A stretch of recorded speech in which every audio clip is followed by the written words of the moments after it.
কিউরিও fighter ঘোষলি call recording সিরিজের মারাত্মক একটা হরর পডকাস্টে আপনাদের সকলকে স্বাগতম জানাচ্ছি। আমি কৌস্তভ। বেশ কিছুদিন আগে মেটিয়া বুরুজের একটি কেস আপনারা কিউরিও ফাইটার এই ঘোষলি কল রেকর্ডিংয়ে শুনেছিলেন, যেখানে ইমন বলে একটি মেয়ের সাথে পিশাচ সহবাস করত এবং সেই ক্ষেত্রেই সেই রেকর্ডিং করতে গিয়েই তার রক্তবমি শুরু হয়ে যায়। তার জন্য আমরা পুরো রেকর্ডিংটা কমপ্লিট করতে পারিনি। সেই রেকর্ডিংটাই আজকে এতদিন পর আমরা করার সুযোগ পেয়েছি। ইভেন এখন হয়তো 3টে বা 3টের একটু পরে এই ভিডিওটা আপনারা কিউরিও ফাইটে শুনতে পাবেন, কিন্তু আমরা এই রেকর্ডিংটা দিনের বেলা করতে বাধ্য হয়েছি, কারণ রাতের বেলা করা একদমই পসিবল হয়নি। আপনারা কি কখনো এরকম শুনেছেন যে ঠাকুর ঘরেও পিশাচ বসবাস করতে পারে? একটা পবিত্র স্থানে এরকমটা কিভাবে ঘটে সেটা আপনারা জানলে শিহরে উঠবেন। এই ঘটনাটা আপনারা পুরোটা শুনবেন এবং এই ঘটনাটা ইটসেলফ আপনারা ভালোভাবেই বুঝতে পারবেন, কিন্তু তাতেও যদি আপনাদের কৌতূহল না মেটে তাহলে আপনারা এই ঘটনাটার প্রথম যে পর্ব রয়েছে সেটাও শুনে নিতে পারেন। আমি ডেসক্রিপশন বক্সে এই ঘটনার প্রথম যে পোর্শনটা রয়েছে সেটার লিঙ্ক দিয়ে দেবো, কিন্তু এটা পুরোটা শুনে তারপরে সেখানে আপনারা যদি প্রসিড করেন আপনাদের বুঝতে আরও সুবিধা হবে। আজকের এই ঘোষলি কল রেকর্ডিংটা আপনারা কোথা থেকে শুনছেন সেটা অবশ্যই কমেন্ট করে জানান, এবং হ্যাঁ, আজকের ভিডিওর শেষেও কিন্তু আমি টপ কমেন্টস পড়ে শোনাবো। তো যারা যারা এখনও কিউরিও ফাইটার এই ঘোষলি কল রেকর্ডিংগুলো শোনার পরেও সাবস্ক্রাইব করেননি তারা অবশ্যই সাবস্ক্রাইব করুন। এবং আমরা 1,40,000 সদস্যের একটি পরিবার। কিউরিও ফাইট 1,40,000 সাবস্ক্রাইবার ক্রস করে ফেলেছে। এবং হ্যাঁ, আমার দ্বিতীয় চ্যানেল কৌস্তভ কুমারে অসাধারণ একটা পডকাস্ট এসেছে, আড্ডা এসেছে। আমরা তো এই সকল প্যারানর্মাল জিনিসপত্রগুলো শুনেই থাকি, কিন্তু আপনারা কি কখনো শুনেছেন যে কোনো মা নিজের হাতে নিজের মেয়েকে খুন করে, নিজের ছেলেকে খুন করে একটা সুটকেসে ভরে নিয়ে চলে গেছিলেন? এরকম অসাধারণ ক্রাইম রিলেটেড কিছু বাস্তব ঘটনা আমি সেই পডকাস্টে তুলে ধরেছি। হাইকোর্টের একজন লয়ার তমনাথ আমার সাথে এই কেস স্টাডিগুলো শেয়ার করেছেন। অবশ্যই আজকের এই এপিসোডটা শোনার পর আপনারা সেই ভিডিওটাও চেক আউট করুন, ডেসক্রিপশন বক্সে লিঙ্ক থাকবে। আপনারাও যদি আপনাদের সাথে ঘটে যাওয়া এরকম কোনো প্যারানর্মাল ঘটনা আমার সাথে শেয়ার করতে চান তাহলে আমাকে যোগাযোগ করতে পারেন curiofite@gmail.com এই ইমেল আইডিতে, এবং অবশ্যই ইনস্টাগ্রামে আমাকে ফলো করে নেবেন, কারণ এই সকল হরর আপডেটস, এই সকল রিলেটেড জিনিসপত্রগুলো আমি আমার ইনস্টাগ্রামে দিয়ে থাকি এবং আমার হোয়াটসঅ্যাপ চ্যানেলে দিয়ে থাকি। তো প্রত্যেকটা লিঙ্ক ডেসক্রিপশন বক্সে থাকছে। আর কথা বাড়াচ্ছি না, সরাসরি চলে যাচ্ছি কিউরিও ফাইটার ঘোষলি কল রেকর্ডিং সিরিজের মারাত্মক একটি হরর পডকাস্টে। ঘড়িতে বেলা 3টে, বৃহস্পতিবার। আপনারা শুনছেন কিউরিও ফাইটের ঘোষলি কল রেকর্ডিং সিরিজের মারাত্মক একটি হরর পডকাস্ট। সাথে রয়েছে আমি কৌস্তভ, আপনাদের আজকের হরর ডোজ নিয়ে। হ্যালো ইমন, কেমন আছো? ভালো আছি আগের থেকে, তুমি কেমন আছো? আমিও ভালো আছি। আমরা লাস্ট দিন তোমার ঘটনাটা রেকর্ড করছিলাম এবং রেকর্ডিং এর শেষের দিকে তোমার আস্তে আস্তে কাশি শুরু হয় এবং তুমি আমাকে পরে জানাও যে তোমার নাকি রক্তবমিও হয়েছিল। ইভেন তারপরে তুমি আমাকে কয়েকটা ফটোস পাঠিয়েছিলে নিজের, যেখানে দেখলাম যে তোমার নাক ফাক ফেটে, মুখ ফেটে পুরো রক্ত বেরোচ্ছে। না, মুখ ফাটেনি, নাক ফেটে গেছিল, অ্যাক্সিডেন্ট হয়েছিল একটা। মানে আমাদের রেকর্ডিংটার পরপরই হয়েছে ব্যাপারটা? হ্যাঁ হ্যাঁ হ্যাঁ, রেকর্ডিং এর পরে। তো মেটিয়া বুরুজের কেস ছিল তোমার এটা, এবং তুমি তোমার একটা বন্ধুর বাড়িতে যাও, বন্ধু বা বান্ধবী যাই হোক, এবং সেখানে গিয়ে তুমি জানতে পারো যে, বা দেখতে পাও ইনফ্যাক্ট, একটা ডায়েরির মধ্যে আরবিতে কিছু লেখা রয়েছে, তোমার একটা ফটো রয়েছে সেখানে, এবং সেখানে তোমার যে ছবিটা রয়েছে সেখানে ক্রস সিম্বল দেওয়া রয়েছে। তারপরে অনেক কিছু ফিল হয়, অনেক কিছু বুঝতে পারো, অনেক এক্সপিরিয়েন্স হয় তোমার, সেটা আগের রেকর্ডিং এ রয়েছে। কিন্তু তুমি আমাকে বলেছিলে যে আসল ঘটনা সেখানে শুরু হয়নি, তারপরে যা যা শুরু হয়েছে সেটা আরো মারাত্মক। তোমার ঠাম্মার ঘটনাটা দিয়ে আমি একটু শুরু করছি, কি হয়েছিল একটু বলো আমাকে। দেখো, আগের দিন তো আমি বলেছিলাম যে ঠাম্মার প্রথমত হচ্ছে যে আমার ফিল হওয়ার পরপরই আমাকে যখন ঠাম্মা ওই তান্ত্রিক ভদ্রলোকের কাছে নিয়ে যান, তারপরে ঠাম্মার সাথে কিছু জিনিস শুরু হয়। যেমন হচ্ছে তোমার ঠাম্মা, আমি যেই রুমটায় শুতাম সেই রুমটায় যখন ঠাম্মা শোয়, আমার প্রবলেমটা যেহেতু হচ্ছিল সেই জন্য ঠাম্মা শোয়া স্টার্ট করে, তারপরে ওখান থেকে আনার পরে আমাকে, তো ঠাম্মার সাথে কিছু বলতে পারো ভৌতিক এক্সপিরিয়েন্স হয়েছিল। লাইক আমি তোমাকে বলেছিলাম যে আমার ঠাম্মা শুয়েছিল, তো ঠাম্মা ফিল করে যে ঠাম্মার বুকের ওপরে কেউ একজন চাপ ক্রিয়েট করে বসে রয়েছে, বুকের উপর চেপে বসে আছে। হ্যাঁ হ্যাঁ, বুকের ওপর চেপে বসে রয়েছে, যেটাতে আমার ঠাম্মার শ্বাসের কষ্ট হয়। এবং লাস্ট অব্দি যখন ঠাম্মা চেঁচায় তখন আমার বাবা উঠে আসে, উঠে এসে আমার ঠাম্মাকে জল ফল দিয়ে ঠিক করে তারপর আমাদের ঘরের পজিশনটাও তোমাকে আশা করি আমি আগে বলেছিলাম। তো ঠাম্মা আমাদের একদম লাস্টের দিকে যে ঘরটা রয়েছে, বাথরুমের পাশে আমাদের আর একটা ঘর রয়েছে, তো ওই ঘরে তারপর ঠাম্মাকে শুতে যেতে বলা হয়। ঠাম্মা ওই ঘরে যায় এবং যাওয়ার পরেও শুতে পারিনি, ওখান থেকে চলে আসে এই ঘরে আবার রিটার্ন। যে বলে না, একটা পোড়া মুখ একজন ভদ্র মহিলাকে দেখতে পেয়েছিলেন। আচ্ছা আচ্ছা। তো মানে ভদ্র মহিলা ঠিক নয়, উনি কোনো পিশাচি হবে হয়তো, জানি না, আমি তো দেখিনি সেই মোমেন্টে, আমার ঠাম্মা দেখেছিল। তো তারপরে যেগুলো আমার ঠাম্মার সাথে কিছু ঘটনা ঘটে সেগুলো আমি বলছি। যেমন এটা হওয়ার পরে ওই দিনে নর্মাল ব্যাপারটা মানে শেষ হয়ে যায় ওখানে, তারপরে রাত শেষ হলো, তারপরে তোমার পরের দিন সকালবেলাও কিছু হয়নি। এটা কোন সালের ঘটনা বলছো? এটা তোমার 2020 ফার্স্ট প্রথমের দিকের কথা বলছি, ঠিক আছে? তো তোমার ওই ফেব্রুয়ারি কি মার্চ এরকম টাইমে হবে, ঠিক আছে? মার্চ নয়, ফেব্রুয়ারি হবে। তো আমার ঠাম্মা, পরের দিনের কথা বলছি, যেদিনে ঘটনাটা আমি লাস্ট বলেছিলাম তার পরের দিনের কথা বলছি। পরের দিন সকালবেলা অবধিও ব্যাপারটা ঠিক ছিল, বাট আমার ঠাম্মার একটু শরীর খারাপ হয়ে গেছিল ওইগুলো দেখার পরে, যেহেতু বয়সটা বেশি ছিল, তো একটু উইক হয়ে গেছিল, মানে একটু প্রেশার লো হয়ে গেছিল। যাই হোক, তারপরে দুপুরবেলাও ঠিক ছিল, খাওয়া দাওয়া করেছে, বাট ঘটনা শুরু হয় সাডেনলি সন্ধেবেলা থেকে। সন্ধেবেলা তখন আমি বলছি, আমার এখনো মনে রয়েছে 7টা কি 7:30 বাজে। তো আমি আমার মায়ের সাথে গেছিলাম হচ্ছে আমার বাড়ি থেকে একটুখানি দূরে আমাদের একটা মাজার রয়েছে, ঠিক আছে? তো ওই মাজারে আমার মায়ের সাথে আমার মা নিয়ে গেছিল, যে ওই ওদের কি সব ঝাড়িয়ে দেয় না, ঝাড়িয়ে দিয়ে জল পোড়া দেয়, তো ওটার জন্য আমার মা আমাকে নিয়ে গেছিল। ওদের 5টার দিকে একটা আজান হয়, তো ওই 5:30 5:30টার দিকে একটা আজান হয়, আজানের পরে গেলে ওরা ওটা ঝাড়িয়ে দেয়, তারপরে একটা মানে আমরা যদি দিই তো জল পোড়া করে দেবে।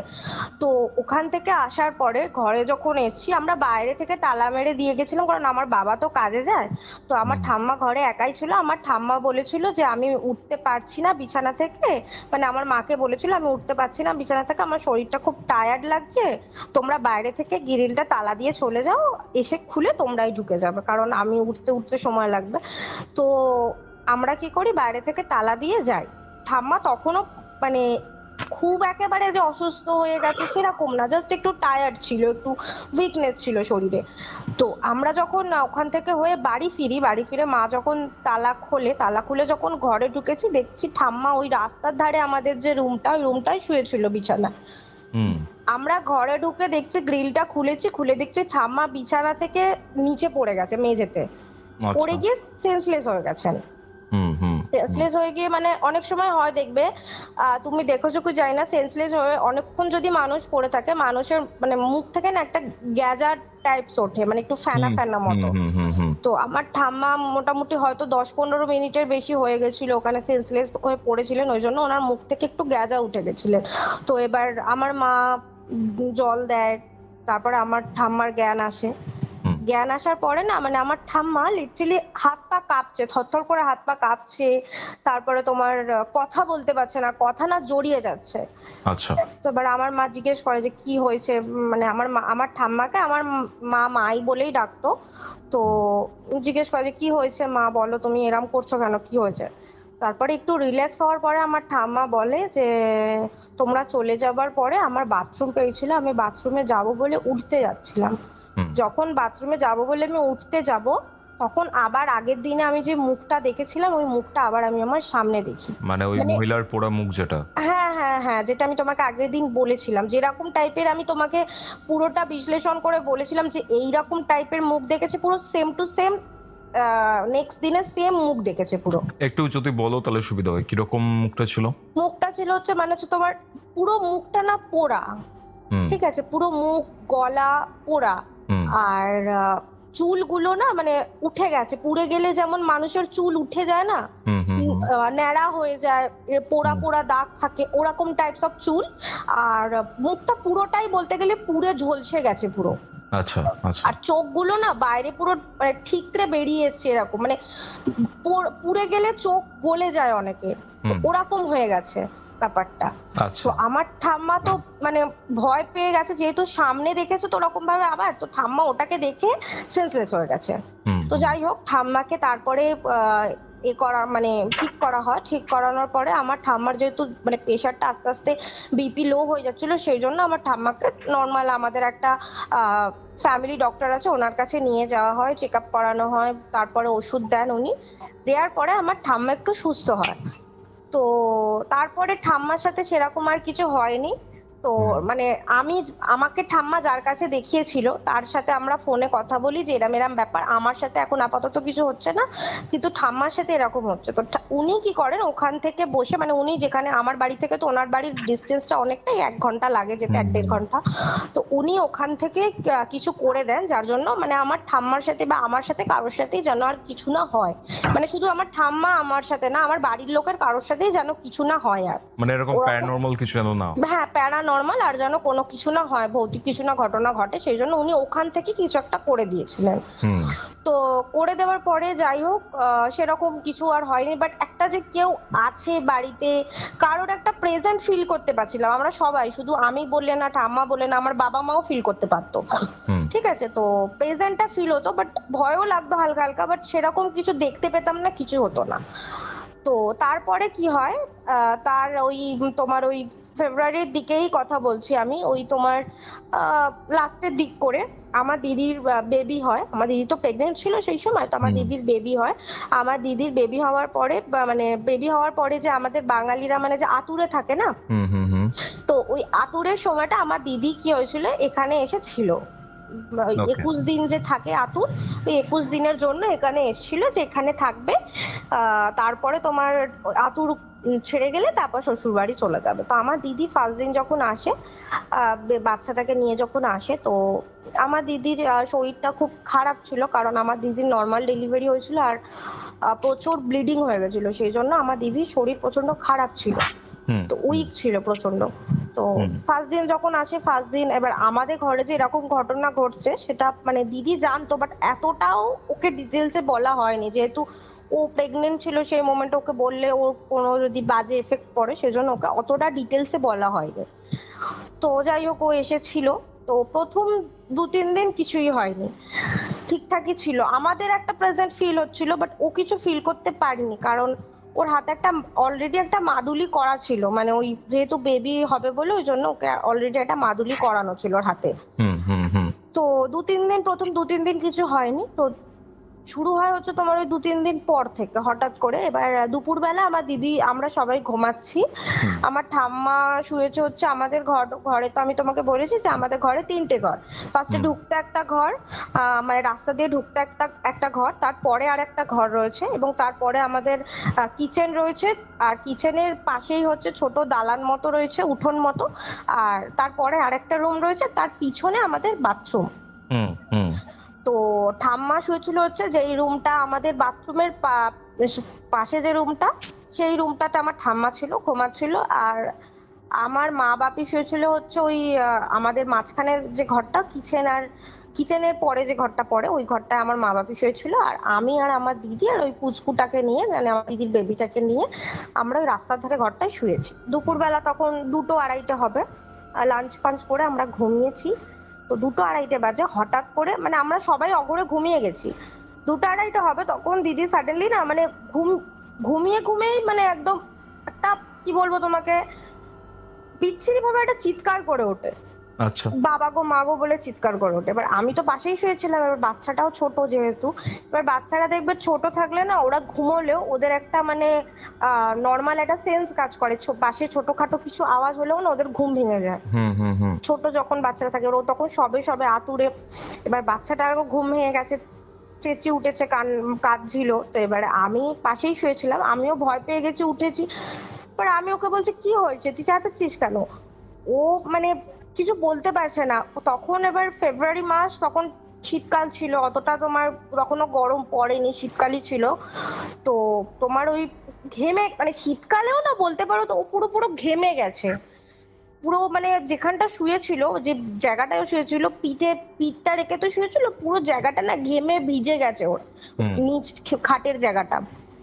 মুখ চোখ পুরো ঘেমে গেছে, ফ্যাকাশে হয়ে গেছে, কথা বলতে পারছে না, কাঁপছে থরথর করে। আমি বলছি কি হয়েছে বল। তারপরে মা বাপিও ছুটে এসছে, ঠাম্মা শুনতে পাইনি, কারণ ঠাম্মা একদম লাস্টের ঘরটায় ছিল, ওই জন্য ঠাম্মা শুনতে পাইনি। ঠাম্মা ঘুমাচ্ছিল, ঠাম্মা আসেনি। মা বাপি এসছে, আমরা জিজ্ঞেস করছি কি হয়েছে।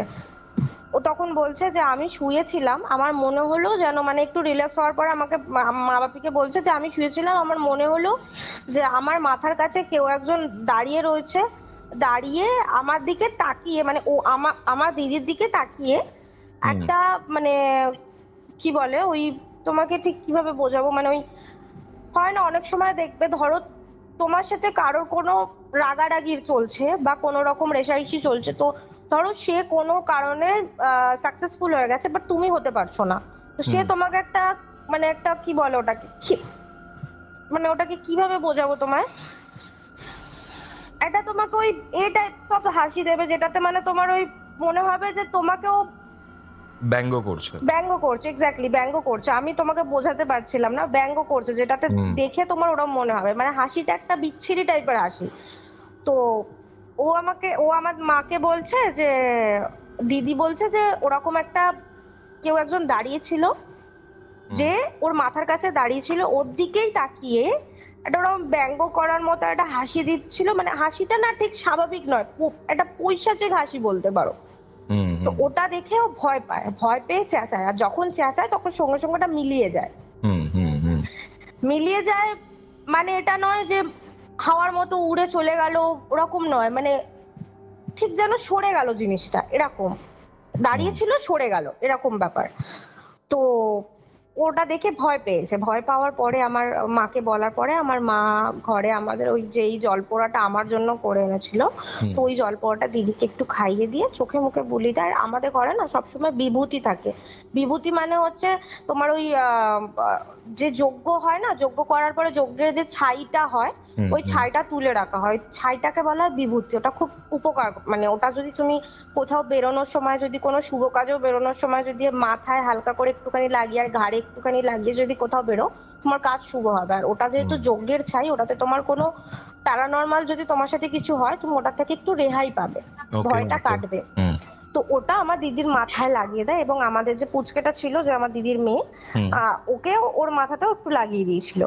তারপরে ও আবার ঘুমিয়ে পড়ে, যেহেতু শরীর টায়ার্ড, ঘুমিয়ে পড়ে। এবার মা পাশে শুয়েছে, মা ওকে জড়িয়ে ধরে, দিদিকে জড়িয়ে ধরে শুয়েছে।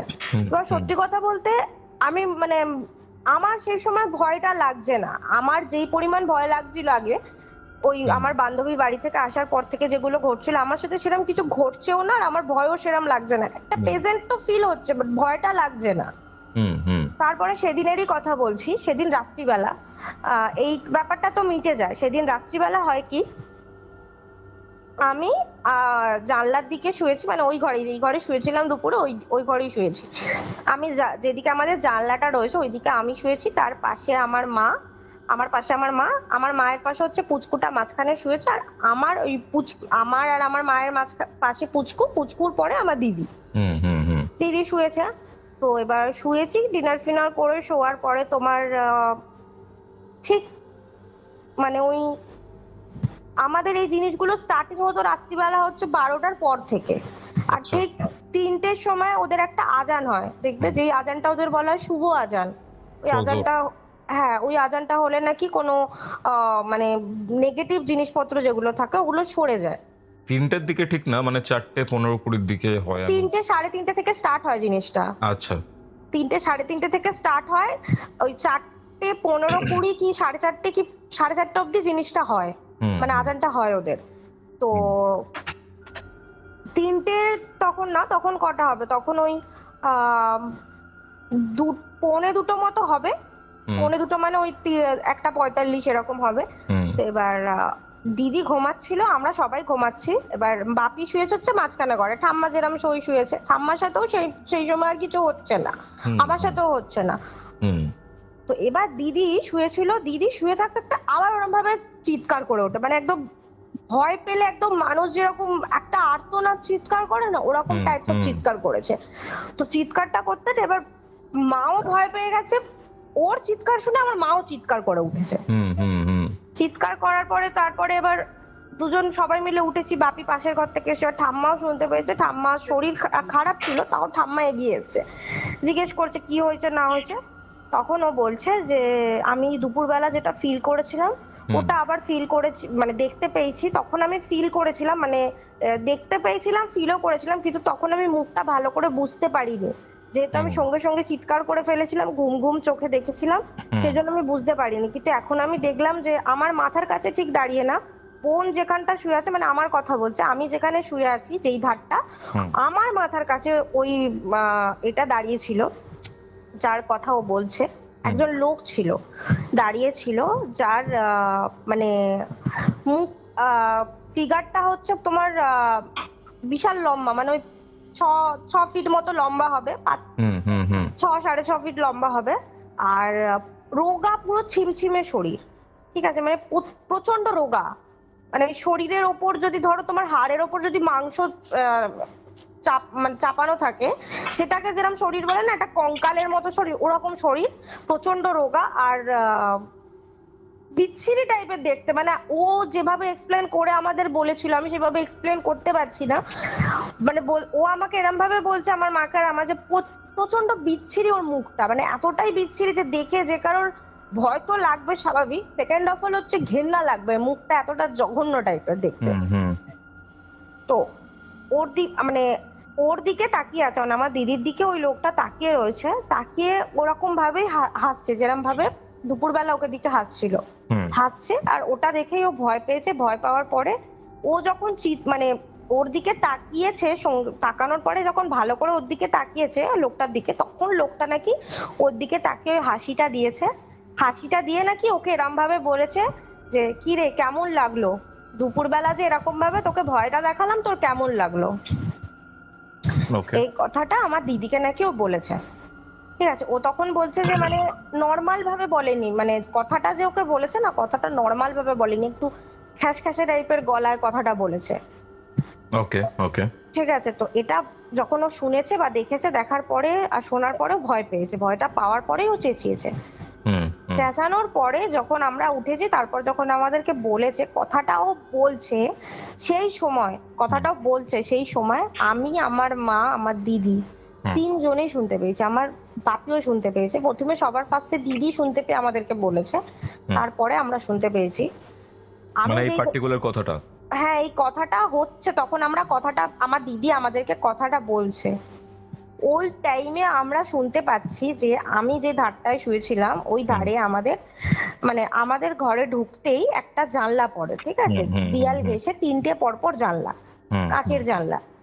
তো কাচের জানলা বলতে ওই পুরোনো দিনের যে জানলাগুলো হতো না, লোহার গ্রিল করা থাকতো আর কাচের জানলা থাকতো, তো ওরকম আমাদের জানলা, যেহেতু আমাদের ঘরটা অনেক বছরের পুরনো ঘর, সেই জন্য। তো আমি যে ধারটায় শুয়েছিলাম ওই ধারে জানলাটা, তো জানলার বাইরে থেকে আওয়াজ আসছে, কেউ না মানে খুব কষ্ট পেলে দেখবে যেমন একটা গুঁইয়ে গুঁইয়ে কাঁদে না, যেমন ওই খুব কষ্ট মনের ভিতর কাউকে বলতে পারছে না, ওরকম ভাবে না কাঁদছে, কান্নাটা আমার দিদি শুনতে পেয়ে আমার দিদি আমার মাকে বলছে, মা শুনতে পাচ্ছ বাইরে কেউ একটা কাঁদছে, গুঁইয়ে গুঁইয়ে কাঁদছে, তুমি ভালো করে শোনো, এরম ভাবে ঠিক বলেছে। এবারে মা শুনতে পেয়েছে, মা শুনতে পেয়েও মা আমার দিদিকে এটা বোঝানোর চেষ্টা করছে যে আমি কিছু শুনতে, মানে মা কিছু শুনতে পাচ্ছে না, যাতে আমার দিদি ভয়টা না পায়, ঠিক আছে। কিন্তু আমিও তো শুনতে পাচ্ছি, এবার আমি শুনতে পেয়ে আমার তো ভয় লাগছে, আমি স্বাভাবিক এর আগে অনেকগুলো জিনিস ফিল করে ফেলেছি অলরেডি, তারপরে আমার দিদি এইগুলো দেখেছে, আমার ঠাম্মা দেখেছে, এবং আমার দিদি যেটা বলছে সেটা আমি শুনতে পাচ্ছি, সেই মোমেন্টে আমার ভয় তো লাগছে, ইভেন আমার এরকম ফিল হচ্ছে যেন কান্নাটা যেটা শুনতে পাচ্ছি না, আমার মনে হচ্ছে না জানলার বাইরে হচ্ছে, আমার মনে হচ্ছে আমার পাশে বসে কেউ কাঁদছে, তাকে হয়তো আমি দেখতে পাচ্ছি না কিন্তু সে কাঁদছে। মানে একটা বিচ্ছিরি একটা ফিলিং হচ্ছে, তোমাকে কি বলবো আমি। তো এবার যখন শুনতে পাই ওরকম ভাবে কাঁদছে, তো আমার অনেক যখন ওটা মানে কাঁদছে না, তখন আমার দিদি যখন বলছে আমিও মাকে বলছি, মা আমিও কিন্তু শুনতে পাচ্ছি একটা কান্নার আওয়াজ আসছে, ঠিক আছে। তো এবার আমার মা কনস্ট্যান্টলি বলে যাচ্ছে যে কিছু শুনতে পাচ্ছে না আমার মা। তো আমার বাপি কি করে, আমার দিদি মানে এতটাই ভয় পেয়েছে, আমার দিদি না কেঁদে ফেলেছে ওই মোমেন্টে। আমিও ভয় পাচ্ছি কিন্তু আমি অতটা শো করতে পারছি না, কারণ আমি ওই মুহূর্তে ওটা জানি যে আমি যদি ভয় পেয়ে ভেঙে পড়ি আমার দিদি আরো ভেঙে পড়বে, কারণ ওর সেই সময় শরীর অলরেডি উইক, ওর বাচ্চাকে নিয়েও শুয়ে রয়েছে, বাচ্চাটার যদি কিছু একটা হয়ে যায়। তো এবার ওই জন্য আমি ভয় পাচ্ছি কিন্তু আমি ওকে দেখাতে পারছি না সেটা, কিন্তু আমার ভিতরে ভিতরে ভয় লাগছে। এবার আমার বাপি কি করে সেই সময় না, মানে যেহেতু কান্নার আওয়াজটা শোনা যাচ্ছিল, আমার বাপি কি হচ্ছে 2-4টে গালাগালি দিয়েছে, মানে বাজে বাজে গালাগালি দিয়েছে। আমার বাপি বলে, মানে আমার বাপি আগাগোড়াই এরকম বলে, আমার ঠাম্মাও বলতো নাকি কোনো নেগেটিভ জিনিসপত্র যদি আমাদের আশেপাশে থাকে সেখানে যদি নাকি আমরা যদি কোনো স্ল্যাংস ইউজ করি তাহলে নাকি সেই নেগেটিভ জিনিসপত্রগুলো সরে যায়। জানি না এটা ভুল কি ঠিক, আমার বাপি আমাকে বলতো, সেই অনুযায়ী আমি বললাম। তো আমার বাপি যখন খিস্তিটা দেয় তখন গালাগালি দেওয়ার পরে না, তো আওয়াজটা তখনও কমেনি, তখনও হচ্ছে, তখনও কান্নার আওয়াজ হচ্ছে কনস্ট্যান্টলি। আমার বাপি কনস্ট্যান্ট গালাগালি দিয়ে যাচ্ছে আর কনস্ট্যান্ট ওখানে কান্নার আওয়াজ হয়ে যাচ্ছে, আর আমার দিদি ভয়ে কাঁপছে, আর আমার মা আমার দিদিকে জড়িয়ে ধরে বসে রয়েছে, আমার দিদি কাঁদছে আর কাঁপছে থরথর করে। তারপরে ঠিক এরকম কনস্ট্যান্টলি 1 ঘন্টা মতো ঘটেছে। 1 ঘন্টা মানে ওই 1 ঘন্টা 45 মিনিট ধরে আমরা ওই প্রথমত দিদি ওই জিনিসটা ফিল করেছে, তারপরে ওই 30 মিনিটস অফ ধরে আমরা ওই কান্নার আওয়াজটা শুনেছি, 30 কি 35 মিনিটস অব্দি আমরা ওই কান্নার আওয়াজটা শুনেছি, কনস্ট্যান্টলি হয়ে যাচ্ছে, কেউ ঘুমিয়ে ঘুমিয়ে কাঁদছে। তারপরে ওই 3টে 3:30-র সময় ওদের যে আজানটা দেয়, ওই আজানটা হলো, সঙ্গে সঙ্গে কান্নার আওয়াজটা থেমে গেল। আজানটা স্টার্ট হলো, কান্নার আওয়াজটা থেমে গেল। আচ্ছা, আর কিছুই ফিল হচ্ছে না, ওই আজানটা যে পড়লো তারপর আর কিছু ফিলই হচ্ছে না, না কারোর ভয় লাগছে না কিছু ফিল হচ্ছে। যাই হোক, তারপরে আবার ভোরের দিকে সবাই একটু চোখটা লেগেছে, ঘুমিয়ে পড়েছি সবাই। ঘুমিয়ে পড়ার পর পরের দিন সকালবেলাও সবকিছু ঠিকঠাক ছিল, তার পরের দিন অব্দি সবকিছু ঠিকঠাকই ছিল, কিন্তু আমার দিদির শরীরটা হঠাৎ করে ওরকম দেখার পরে খুব খারাপ হয়ে যায়। তো আমার জামাইবাবুকে ফোন করে ডাকা হয়, আমার জামাইবাবু আসে। তো আমার দিদি বলে যে, মানে আমার জামাইবাবুকে বলে যে আমি এখানে থাকবো না, আমি এখানে থাকতে পারছি না, আমার খুব ভয় লাগছে, আমার বাচ্চাটার যদি ক্ষতি হয়ে যায়, আমার ক্ষতি হয়ে যাক কিন্তু আমার বাচ্চাটার কোনো ক্ষতি যেন না হয়, সেই জন্য আমার দিদি কি করে আর থাকেনি, আতুরটা এখানে কাটাতে পারেনি ওইসবের জন্য। আমার মাও বলে যে ঠিক আছে তুই চলে যা, এখানে থাকিস না, থাকলে যদি তোর একটা, আমাদের জন্য যদি তোর একটা কিছু হয়ে যায়, স্বাভাবিক, একটা বাচ্চা সবে সবে তার জন্ম হয়েছে, সে এখনো মানে আতুরে রয়েছে, তার একটা যদি কিছু একটা হয়ে যায়, স্বাভাবিক একটা মা সেটা ভেঙে পড়বে আরো। তো আমার মাও তাকে, আমার দিদিকে, দিদি শ্বশুর বাড়ি পাঠিয়ে দেয়, আমার জামাইবাবু আমার দিদিকে নিয়ে ওই দিনই চলে যায়। তারপরে আমার দিদির সাথে আর কিছু হয়নি, কিন্তু আমার দিদি শ্বশুর বাড়ি যাওয়ার পরে ভয় ভয় পাচ্ছিল, কিছু দেখতে পেত না কিন্তু ভয় পেত। তারপরে আমাকে যার কাছে দেখানো হয়েছিল, যেই তান্ত্রিকের কাছে, তো ওর সাথে কথাবার্তা বলে আমার মানে আমার দিদির ব্যাপারটা বলিয়ে, আমার দিদির সাথে কথাবার্তা বলি, আমার দিদিকে একটা, আমার দিদি আর জামাইবাবু যায় পুচকেকে নিয়ে মাদুলি করে দেয় একটা, আর আমার দিদির শরীরটা মানে কি বন্ধন বলে না কি বলে, ওই শরীর বন্ধন করে দেয়। ওটা মানে আমার ব্যাপারটা ছিল যে যতদিন আতুরে থাকবে ততদিন আমার দিদির শরীর আর আমার ওই দিদির মেয়ে যে পুচকেটা, ওর শরীর বন্ধন করা থাকবে যতদিন আতুরে থাকবে। কারণ অনেকে বলে যে আতুরে থাকলে আতুরের যে গন্ধটা থাকে না গায়ে, ওই গন্ধটাতে অনেক নেগেটিভ জিনিসপত্র কাছে আসার চেষ্টা করে। তো ওই জন্য আতুরে যতদিন 21 দিন থাকবে ততদিন ওই জন্য শরীরটা বাঁধিয়ে দেয় আমার দিদির আর ওই পুচকের। আচ্ছা। তো তারপরে আমার দিদি আর কিছু ফিল করেনি, কিন্তু ভয় পেত, মাঝে মাঝে ভয় পেত শ্বশুর বাড়ি যাওয়ার পর। এবার স্টার্ট হয় এগেইন আমার সাথে। দিদি চলে গেছে, ঠাম্মাও ততদিনের পুরোপুরি সুস্থ হয়ে গেছে। তো ঠাম্মা সেই সময় পিসির বাড়ি ছিল, ঠিক আছে, মানে আমি যেই সময়ের কথা বলছি এটা হচ্ছে মার্চের কথা বলছি, আমি মার্চের মিডলের দিকের কথা বলছি, ঠিক আছে। তো এবার আমার ঠাম্মা সেই সময় আমার বড় পিসির বাড়িতে ছিল। আমার বড় পিসির বাড়ি হচ্ছে মোল্লার গেটে, তুমি চিনবে না, আমাদের এরিয়াতেই পড়ে ওটা, তো মহেশতলা এরিয়ার মধ্যে পড়ে। তো আমার ঠাম্মা পিসির বাড়ি ছিল, ও আমি, আমার মা আর আমার বাপি সেই মুহূর্তে আমাদের ঘরে। এবারে কি হয়েছে, আমি মার্চের মিডলের দিকের কথা বলছি। একদিন কি হয়েছে এরকম, সেই সময় আমাদের এক্সাম হয়ে গেছে, সমস্ত এক্সাম 11-এর হয়ে গেছে, এবং মার্চের দিকে 2020 মার্চের দিক থেকে তখন করোনাটা মানে আস্তে আস্তে স্টার্ট হয়েছে। আচ্ছা, তখন আস্তে আস্তে তোমারও হয়তো মনে আছে যে কোভিড তখন আস্তে আস্তে স্টার্ট হচ্ছিল, আস্তে আস্তে তোমার ওটার ভাইরাস আস্তে আস্তে বাড়ছিল, তখন লোকজনের বাইরে বেরোনো আস্তে আস্তে বন্ধ হয়ে যাচ্ছিল। তো যাই হোক, সেই সময় আমার বাবাও কাজে যেত না খুব একটা, মানে আমার বাবা তো নিউ মার্কেটে কাজ করে, নিউ মার্কেট হয়তো তুমি চিনবে এবং অনেকেই চেনে নিউ মার্কেট। তো নিউ মার্কেটে আমার বাবা কাজ করে, তো নিউ মার্কেটে সেই সময় সেলস হচ্ছিল না বলে ওরকম কোভিড এর সিচুয়েশনে আমার বাবাও কাজে যাচ্ছিল না, আমার ঠাম্মা পিসির বাড়ি ছিল। তো একদিন এরকম দুপুরের কথা বলছি আমি, দুপুরবেলা এরকম লাঞ্চ ফাঞ্চ করে ঘুমোইনি তখনও, ঘুমোতে যাচ্ছি আমরা সবাই মিলে, ঘুমোতে যাচ্ছি তখন এবার মা বাথরুমে আর আমার বাপি ফোনে ভিডিও দেখছিল, ঠিক আছে, ওই কোভিড এরই কিছু ভিডিও দেখছিল, মানে নিউজ দেখছিল আর কি। তো আমি কি হয়েছে, আমার সেই সময় আমাদের ঘরে না দুটো র্যাবিট ছিল, ঠিক আছে, দুটো খরগোশ ছিল, দুটোই জোড়া খরগোশ, একটা ছেলে একটা মেয়ে। তো ওরা থাকতো হচ্ছে আমাদের ছাদে, ওদের একটা ঘর করা রয়েছে, ছোট মতো ঘর করা রয়েছে, ওরা ওইখানে ওদের রাখা হতো। যেহেতু ছাদে তো রোদ পড়ে, রোদের মধ্যে কোনো অ্যানিমেলকে রাখলে, কোনো পেটকে রাখলে ওরা ওদের শরীর খারাপ হয়ে যায়, মরে যেতে পারে। আর র্যাবিট হচ্ছে খুব মানে কি বলবো, ওটা খুব শুষ্ক একটা প্রাণী, ওর একটা ছোটখাটো কিছু একটা আঘাত লাগলেও না ও মরে যেতে পারে, যেমন কানে জল ঢুকলেও র্যাবিট মরে যায়। তো ওকে ওরকম ওদের দুজনকে একটা ছোট্ট ঘর মতো করা ছিল, ওই ঘরের মধ্যে ওদেরকে রাখা ছিল। তো আমি ছাদে গেছি র্যাবিট গুলোকে খেতে দিতে, আমি লাঞ্চ করে উঠেছি, তো লাঞ্চ করে ওঠার পরে ওদেরকে আমি খেতে দিতে গেছি, আমার মা বাথরুমে গেছিল, বাবা নিউজ দেখছিল, ওদেরকে আমি খেতে দিতে গেছি, ছাদে গিয়ে দেখছি যে আমার দুটো যে র্যাবিট ছিল তার মধ্যে একটা র্যাবিট মরে গেছে। হ্যাঁ, দুটো র্যাবিট ছিল, একটা ছেলে র্যাবিট ছিল, একটা মেয়ে র্যাবিট, জোড়া র্যাবিট দুটো, দুজনেই ওই ঘরটার মধ্যেই ছিল। ওটা ঘরটা হচ্ছে তোমার ছোট মতো ইট দিয়ে করা, ইট সিমেন্ট দিয়ে নর্মাল করে, আর সামনের দিকটা যাতে ওরা মানে সেরকম ভাবে বেরোতে না পারে, বা কোনো খরগোশ থাকলে না ঘরে বিড়াল, সাপ, বেজি এইসবের একটু উৎপাত থাকে, খরগোশকে ধরার জন্য আসে। তো সামনের দিকটা খাঁচার যেরকম লোহার মতো করা থাকে না, দরজা মতো, ওরকম লোহার খাঁচা মতো দরজা করা ছিল।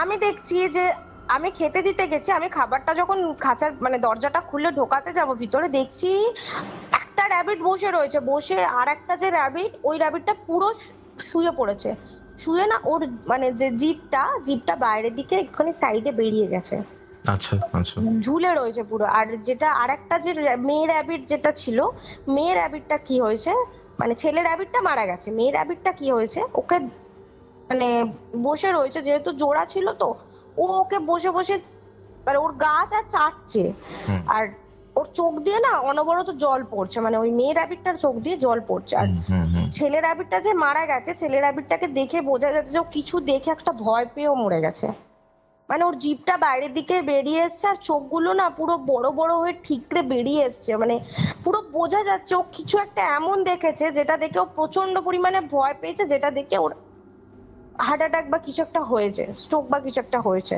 যেটা দেখে ও মরে গেছে। তো স্বাভাবিক, আমার ঘরে সেই সময় ছিল, ওরা 2019 থেকে ছিল আমাদের ঘরে, তো 2019 থেকে রোজাটা একটা যে কোনো মানুষের ঘরে দেখবে একটা পেট থাকলে না তার প্রতি একটা আলাদা ইমোশন তৈরি হয়ে যায়, মানে একটা মায়া পড়ে যায়, যে মানে সে যদি হঠাৎ করে চলে যায় স্বাভাবিক সবার একটা মন খারাপ হয়ে যাবে। আমার যেহেতু অনেক কাছের ছিল, আমি ওদেরকে দেখে না মানে বিশেষ করে ও যে চলে গেছে আমি ওটা নিতে পারছি না, ওই মোমেন্ট আমি ওকে দেখে না চেঁচিয়ে উঠেছে, আউ মাউ করেছে, মা মা গো তাড়াতাড়ি আসো, তুমি দেখো পুটু মরে, পুটু আর নেই, মানে ওর নাম পুটু ছিল, ছেলের র্যাবিটটার নাম পুটু ছিল আর মেয়ের র্যাবিটটার নাম ছিল হচ্ছে পটাশ, ঠিক আছে। তো পুটু মরে, আমি মা বাথরুমে ছিল, আমি ছাদে বসে বসে চেঁচিয়ে চেঁচিয়ে মাকে বলছি মা তাড়াতাড়ি আসো, দেখো পুটু আর নেই। কাঁদতে কাঁদতে আমি চেঁচিয়ে চেঁচিয়ে বলেছি। তো বলার পরে মা আর বাপি তো দৌড়ে এসে দেখছে ওরকম অবস্থা, ওরকম হয়ে রয়েছে। এবার আমি না এত কাঁদছি ওকে দেখে, কাঁদতে কাঁদতে আমি সেন্সলেস হয়ে গেছি, ছাদের মধ্যেই সেন্সলেস হয়ে গেছি। তারপরে আমাকে কোন রকম ভাবে তো ঠিক করে নিচে নিয়ে গেছে, নিয়ে যাওয়ার পরে ওকে তারপরে ওর বডিটাকে কি হয়, আমাদের বাড়ির বাইরে একটা বাগান মতো রয়েছে, মানে আমাদের বাড়ির পিছনের গেটটা, আমাদের যেখানে বাথরুমের পিছনে একটা গেট রয়েছে, গেটটার ওখানে আমাদের বাগান মতো রয়েছে, অনেক রকমের গাছ রয়েছে, তো ওখানে ওই মাটিতে ওকে পুঁতে দেওয়া হয়। আমার বাপি গিয়ে পুঁতে দিয়ে আসে, তো পুঁতে দেওয়ার পরে তারপরে তো মানে আমার মন খারাপ ছিল যে এরকম হঠাৎ করে চলে গেল। এইবারে সন্ধেবেলার কথা বলছি, সন্ধেবেলা আমরা সবাই আমার মা কি হচ্ছে মুড়ি মেখেছে, সবাই মিলে মুড়ি খাবো সন্ধেবেলা, সবাই ঘরে থাকলে হয় না, যেরকম একটু মুড়ি ফুড়ি মাখা হলো ঝালমুড়িটা, তো সবাই মিলে খেতে বসবো, মুড়ি ফুড়ি মেখেছে সবাই মিলে খাবো বলে বসেছি। এবার আমাকে মা বলছে চলে আয় খেয়ে নে, ও তো দেখ তুই তো কান্নাকাটি করলে আর পুটুকে ফিরে পাবি না, ও চলে গেছে আর কি করবি। আর ও চলে গেছে বলে আমি খাওয়া দাওয়া বন্ধ করে দিয়েছি, আমার মন মেজাজ ভালো ছিল না। মা জোর করে কোন রকম আমাকে খাইয়েছে, আমি মুড়ি খাচ্ছি, মাও খাচ্ছে, মানে সবাই মিলে মুড়ি খাচ্ছি। সেই সময় মুড়ি খাচ্ছি যখন, এবার তখন তো শীতকাল ছিল, এবার শীতকালে এমনি কোভিড এর সময় চলছে আর তার উপরে শীতকাল, মার্চ মাস মানে বলছি মার্চ মাসের মিডিলেও কিন্তু শীত থাকে, সেরকম ভাবে কিন্তু গরম পড়ে না। তো সেই সময় এবার কোভিড এর সময় তার উপরে শীতকালও, এবার আমাদের এখানটা না, আমি যেখানে থাকি সেখানে একটু মানে গ্রাম্য ভাব, বুঝলে তো, তো সেই জন্য এমনি সময়ও আমাদের গলিতে, আমরা যে গলিতে থাকি এমনি সময় আমাদের গলি ফাঁকা থাকে, গরমকালেও এমনি সময় ফাঁকা থাকে, সেরকম একটা লোকজন থাকে না, আর শীতকালে তো আরোই ফাঁকা হয়ে যায়, তারপরে কোভিড এর সময় আরো ফাঁকা ছিল। আমি দেখছি মানে আমি ওই রাস্তার ধারে ঘরে আমরা তিনজন বসে মুড়ি খাচ্ছি, মাঝখানের ঘরটা, আর তারপরে উঠোন থেকে একজন মহিলা হেঁটে হেঁটে আসছে। আচ্ছা আচ্ছা আচ্ছা, যার মুখটা পুরো পোড়া, পুরোটাই পোড়া। তুমি দেখেছো এরকমটা? আমি এরকম দেখেছি, আমি সিরিয়াসলি বলছি, পুরো মুখটা থেকে নিয়ে পুরো গলা অবধি ওর পুরোটাই পোড়া, মানে চামড়াটা না পুরো গলে গলে পড়ছে, এরকম চামড়া ওর, পুড়ে গিয়ে ওর চামড়াটা গলে গলে পড়ছে, চোখটা পুরো ঠিকরে বেরিয়েছে, মাথায় কোনো চুল নেই, ওর কোনো চুল নেই মাথায়। আমি লিটারালি মানে দেখে না বাবা গো মা গো, মানে কি বলবো আমি বুঝতে পারছি না, আমি চেঁচিয়ে তো উঠেছি, তার উপরে মানে আমার এত ভয় লেগেছে, মানে আমি তোমাকে কি বলবো, ওকে এত জঘন্য টাইপ ওর মুখটা না, মানে যে দেখবে হয়তো সেই ভয় পেয়ে যাবে। একটা শাড়ি পরেছিল, মানে শাড়ি মানে হচ্ছে তোমার শাড়ি ছিল কি ওটা কোনো ওড়না ছিল আমি ঠিক বুঝতে পারিনি, কারণ অত ভালোভাবে বুঝতে পারিনি, কারণ আমাদের উঠোনটায় তখন লাইটটা জ্বলছিল না, লাইটটা নেভানো ছিল, বন্ধ করা ছিল, সেই জন্য অতটা বুঝতে পারিনি শাড়ি ছিল কি ওড়না ছিল অতটা বুঝিনি, কিন্তু ওর মুখটা আমি দেখতে পেয়েছি। আমি তোমাকে বলেছিলাম মনে আছে যে আমার ঠাম্মা একজনের মুখ দেখেছিল যার মুখটা পুরো পোড়া, যেটা দেখে আমার ঠাম্মা ভয় পেয়েছিল, ওরকম যেরকম আমার ঠাম্মা বিশ্লেষণ দিয়েছিল না, যেরকম ভাবে পুরো সেম টু সেম মুখ আমি ওরকম দেখেছি, যেরকম আমার ঠাম্মা আমাকে বলেছে।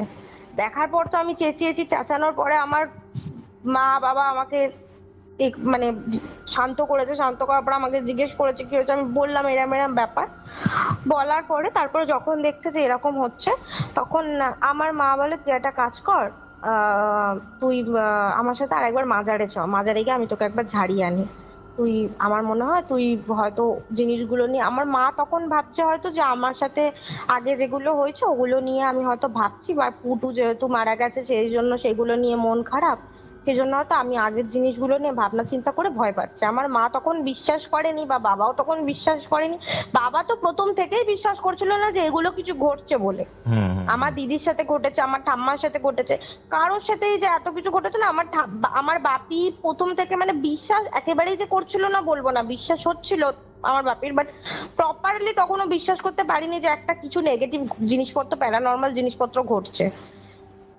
তো আমার বাপি তো বলতে পারো বিশ্বাস সেরকম ভাবে করেইনি, আর আমার মাও তখনও বিশ্বাস করে উঠতে পারেনি, কারণ আমার মা তখনও পর্যন্ত কিছু, আমার মা সত্যি কথা বলতে কিছু দেখেও নি। এত এত মানে 3 বছর যে আমি ভুগেছি, আর 2021 অব্দি আমার সাথে জিনিসগুলো ঘটেছে, এত বছর আমি যা দেখার দেখেছি আমার ঠাম্মা, আমার দিদি, আমার মা বাপি কিছুই দেখেনি। তো আমার মা আমাকে ওই মাজারে নিয়ে যায়, মাজারে নিয়ে যাওয়ার পরে আবার আমাকে ঝাড়িয়ে আনে। সত্যি কথা বলতে ঝাড়িয়ে আনার পরেও আমার সাথে কোনো ইমপ্রুভমেন্ট কিছুই হয়নি। সেম জিনিসপত্র এগেইন ঘটতে শুরু করে। রাত্রি ওখান থেকে আমি আসার পরে রাত, আমার ঠাম্মা তখনও পিসির বাড়ি, আমি রাত্রিবেলা শুয়েছি, শুতে শুতে সেদিন একটু দেরি হয়েছিল, ঘুমোতে যেতে আমাদের সেদিন একটু দেরি হয়েছিল, 1টা মতো বেজে গেছিল। এবার 1টা মতো বেজেছে, এবার আমি তো তোমাকে বললাম না যে 12টা থেকে জিনিসগুলো স্টার্টিং হতো। তো যেই মানে সারাদিন ঠিক যেই রাত্রিবেলা 12টা বাজবে তো ঠিক ওই টাইম থেকে না হয় কিছুর একটা প্রেজেন্স ফিল হবে, এমনি টাইমেও ফিল হয়, কিন্তু 12টার পর থেকে না একটু বেশি যেন ফিল হতো, প্রেজেন্স ফিল হতো একটা। তারপরে একটা মনের মধ্যে একটা ভয় লাগতো, নিজের ঘরে থাকতে পারতাম না নিজেরা, এরকমটা ব্যাপার হয়ে যেত। শুতে শুতে একটু দেরি হয়েছে, 1টা বেজেছে।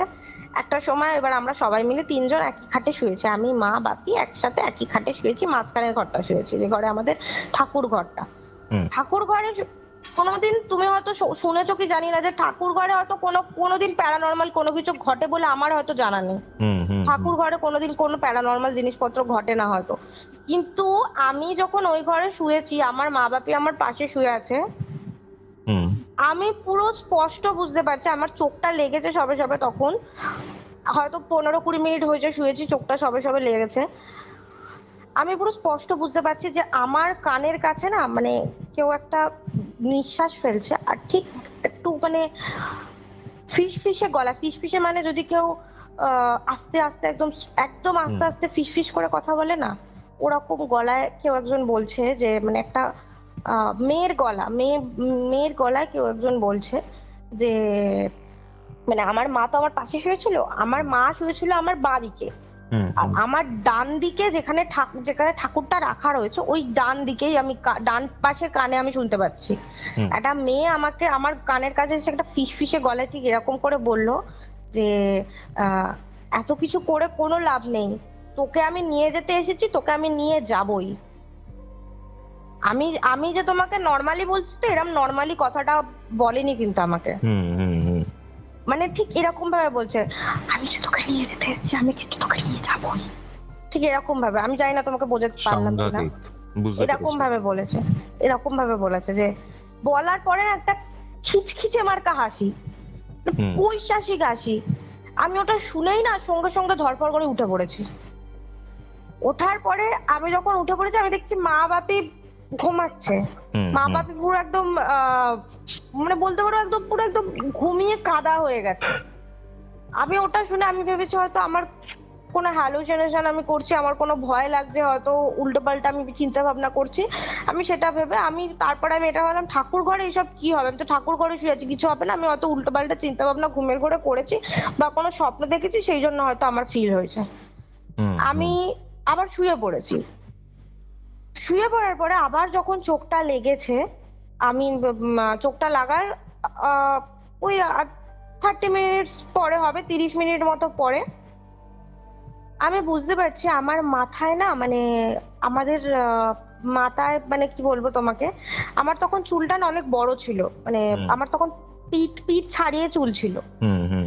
আমার মা আমাকে সবসময় বলতো যে চুল, এটা অনেকেই বলে, গুরুজনরা সবাই বলে যে মেয়েদের নাকি শোয়ার সময় চুল ছেড়ে মাটিতে লটালে ওরম ভাবে চুল ছেড়ে শুতে নেই, চুলে একটা গিট বেঁধে হলেও বা চুলে কোনো বিনুনি করে হলে বা খোপা করে হলেও শুতে হয়। আমি কি করতাম ওই সময় ওইসব জিনিসপত্র হচ্ছে তারপরেও আমি চুল ছেড়ে রাত্রিবেলা ঘুমাতাম। এটা ভুল করতে খুবই, যেটা অ্যাকচুয়ালি আমার একদমই উচিত ছিল না। আমার মা আমাকে সেই মোমেন্টেও বারণ করতো যে চুল ছেড়ে ঘুমাস না, তুই চুল ছেড়ে ঘুমাস বলে হয়তো তোর সাথে এই জিনিসগুলো ঘটে। আর আমার যেহেতু অত বড় চুল ছিল তো, আর খাটটা নিচু মতো, সেজন্য চুলটা না পুরো মাটিতে লটাতো যখন ছেড়ে শুতাম। এবার আমাদের মানে যাদের মেয়েদের এই স্বভাবটা রয়েছে, অনেক মেয়েরই রয়েছে, চুল ছেড়ে যদি শোয় না চুলটা মাথার দিক থেকে নিয়ে নিচের দিকে ফেলে দেয়, পিঠের দিকে নিয়ে কিন্তু শোয় না, কারণ হ্যাঁ, তো মাটির দিকে লটাতো যখন, এবার আমি পুরো বুঝতে পারছি 30 মিনিট মতো পরে আবার ফিল করছি যে আমার মাথায় না ঠিক কেউ একটা, যদি ধরো কারোর হাতে ধরো খুব বড় বড় নখ রয়েছে, সে যদি তোমার মাথায় আস্তে আস্তে নখগুলো দিয়ে আস্তে আস্তে বিলি কেটে দেয় বা সুড়সুড়ি মতো দেয়, তুমি তো বুঝতে পারবে যে তোমার মাথায় একটা কেউ নখ দিয়ে বিলি কেটে দিচ্ছে। আমি পুরো বুঝতে পারছি আমার মাথায় না কেউ একটা নখ দিয়ে বিলি কেটে দিচ্ছে। এবার আমি ঘুমের ঘরে ভেবেছি হয়তো আমার মা ওরকম হাত বোলাচ্ছে। এবার আমি ঘুমের ঘরে ওটা ভাবছি আমার মা বিলি কেটে দিচ্ছে, কিন্তু আমার আবার ঠিক সেই মোমেন্টেই আমার মাথায় এই জিনিসটা হিট করেছে যে আমার মায়ের হাতে তো নখই নেই, মানে আমার মায়ের হাতে নখ নেই মানে হচ্ছে আমার মা নখ বাড়ায় না। আমার মায়ের নর্মাল ছোট ছোট খুব ছোট ছোট নখ, আমার মায়ের নখ যেহেতু পাতলা তো ওই জন্য মা নখ বাড়ায় না। আমার সেই মোমেন্টেই ঘুমের ঘরে ফিল করতে করতেই ওই জিনিসটা আমার এই জিনিসটা মাথায় ক্যাচ করেছে যে আমার মায়ের হাতে তো নখই নেই, তাহলে আমার মা নখ দিয়ে কি করে হাতটা বোলাবে। আমি চোখটা খুলেছি, জাস্ট আমি সোজা হয়ে শুয়েছিলাম, আমি ওটা মাথায় ক্যাচ করার পর আমি চোখটা খুলেছি, আমি দেখছি আমার মুখের সামনে পুরো একটা পোড়া মুখ, একটা মহিলার একটা পোড়া মুখ। আমি সঙ্গে সঙ্গে ধরপড় করে উঠে পড়েছি, আর যে মুখটা দেখেছি না, মুখটা পুরো একটা বিচ্ছিরি, ওই যে পোড়া মুখটা বলেছে পোড়া মুখ, মানে তুমি সেম জিনিসটাই বারবার দেখছো? সেম জিনিসটাই আমি বারবার দেখছি, আর যতবারই ওকে দেখছি ততবারই ওর মুখে একটা বিচ্ছিরি একটা ব্যঙ্গর হাসি, মানে যেন ও কোনোভাবে আমার থেকে জিতে যাচ্ছে আর আমি কোনোভাবে ওর থেকে হেরে যাচ্ছি, এরকম টাইপ হাসি ওর মুখে। তারপরে কি হয় ইমন? তারপরে আমি যখন ওটা দেখি, ওটা দেখার পরে আমি চেঁচিয়ে উঠি, চেঁচানোর পরে আমার মা আবার আমাকে শান্ত করে, শান্ত করার পরে আমার মা, এবার আমি যখন ওই মোমেন্টে চেঁচে উঠি না, এবার আমার বাপি একটু রেগে গেছিল যে প্রত্যেক দিন কি তোর নাটক হচ্ছে, প্রত্যেক দিন তুই ভয় পাচ্ছিস, ঠাকুর ঘরে শুয়ে তোর কিসের ভয়। আমার বাপি একটু স্বাভাবিক একটু রেগেই গেছিল ওই মোমেন্টে যে প্রত্যেক দিন তোর এত কিসের। এবার আমার সত্যি কথা বলতে না, আমার বাবা কোনোদিন আমাদের দুই বোনের গায়ে, আমার গায়ে বল আমার দিদির গায়ে বল, কোনোদিন হাত তোলেনি, ছোট থেকেই কোনোদিন আমাদের গায়ে হাত তোলেনি। আমার মা অনেক বেড়েছে কিন্তু আমার বাবা আমাদের গায়ে কোনোদিন হাত তোলেনি। তো আমার বাবা এতটাই রেগে গেছে ওই দিনে যে আমাকে, আমি যখন ওরম চেঁচামেচি করছি, মানে আমি এতটাই ভয় পেয়েছি না, আমার মা উঠে লাইট জ্বালিয়েছে, ঘরের লাইটটা জ্বালিয়েছে, কিন্তু লাইট অন করার পরেও আমি কেঁদে যাচ্ছি, চেঁচামেচি করে যাচ্ছি, আমি থাকবো না এখানে, আমি থাকবো না, আমি কনস্ট্যান্ট ভুলভাল জিনিসপত্র দেখছি, আমাকে এখান থেকে বাইরে নিয়ে চলো, আমি বাড়ির বাইরে যাবো, আমি থাকবো না, এরম করে যাচ্ছি। তখন আমার বাপি কি করেছে, আমাকে থামানোর জন্য আমাকে একটা চড় মেরেছে, একটা জোরে সপাটে চড় মেরেছে। চড় মারার পরে এবার আমার বাপি যেহেতু আমাকে কখনো মারে না, আমার বাপি যখন আমাকে মেরেছেন আমি চুপ হয়ে গেছি, চুপ করে এক জায়গায় কোণে বসে গিয়ে হাঁটু মুড়ে না কান্নাকাটি করছি। তো আমার মা আমার বাপিকে তখন বুঝিয়ে বলেছে যে দেখো, ডেইলি ডেইলি যখন জিনিসটা ফিল করছে একটা মানুষ, সে তো ভুল জিনিস দেখছে না, নিশ্চয়ই সে দেখছে, তার জন্যই বলছে। মা বোঝানোর পরে আমার বাপি একটু বোঝার পরে আমার পিসির বাড়িতে ফোন করে, আমার ঠাম্মা যেহেতু পিসির বাড়িতে ছিল, তো পিসির বাড়িতে ফোন করে বলে যে মাকে একটু পাঠিয়ে দিস, অনেকদিন তো হলো, মানে আমার ঠাম্মা পিসির বাড়ি গেছিল 1 উইক মতো হয়ে গেছিল, ঠিক আছে। আর মোটামুটি সেই সময় কোভিডটা আস্তে আস্তে বাড়ছে। হ্যাঁ, সেই সময় অলরেডি কোভিড আস্তে আস্তে বাড়ছে, কি বেড়ে গেছে বলতে পারো। লকডাউন পড়বে অবস্থা, মার্চের হয়তো 21 তারিখ থেকে 21 মার্চের থেকে হয়তো লকডাউন স্টার্ট হয়েছিল, আমার যেটুখানি মনে পড়ে 21 মার্চ থেকে স্টার্ট হয়েছিল হয়তো। আমি এই ঘটনাটা বলছি হচ্ছে, মানে আমার সাথে এখন যেগুলো ঘটছে, তো ওই মার্চের ধরো তোমার ওই 10-11 এরকম তারিখ করে হবে, হ্যাঁ ফার্স্টের দিক থেকে, ওই মিডল হবে, ফার্স্ট তো নয়, ঠিক মিডলটাই হবে। তো যাই হোক, তো তোমার ওই আমার বাপি আমার পিসিকে ফোন করে বলে যে এরকম অনেকদিন তো হলো, 1 উইক মতো হয়ে গেছে, মাকে একটু পাঠিয়ে দিস, অনেকদিন হয়ে গেছে। আর তোর আমার মায়ের ডাক নাম হচ্ছে মল্লিকা, ঠিক আছে। আমার বড় পিসি বলো, আমার ছোট পিসি বলো, আমার মাকে মল্লিকা বলেই ডাকে।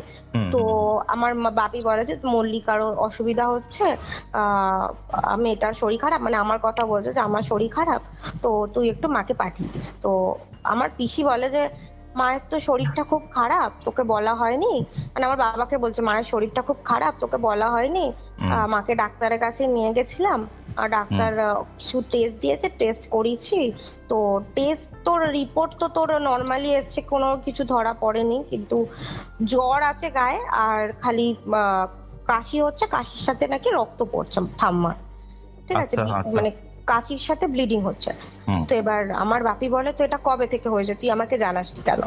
আমার পিসি বলে এই 2-3 দিন হচ্ছে, আমি তোকে জানাতে পারিনি কারণ এই মাকে নিয়ে ব্যস্ত ছিলাম, তাই জন্য আমি তোকে জানাতে পারিনি।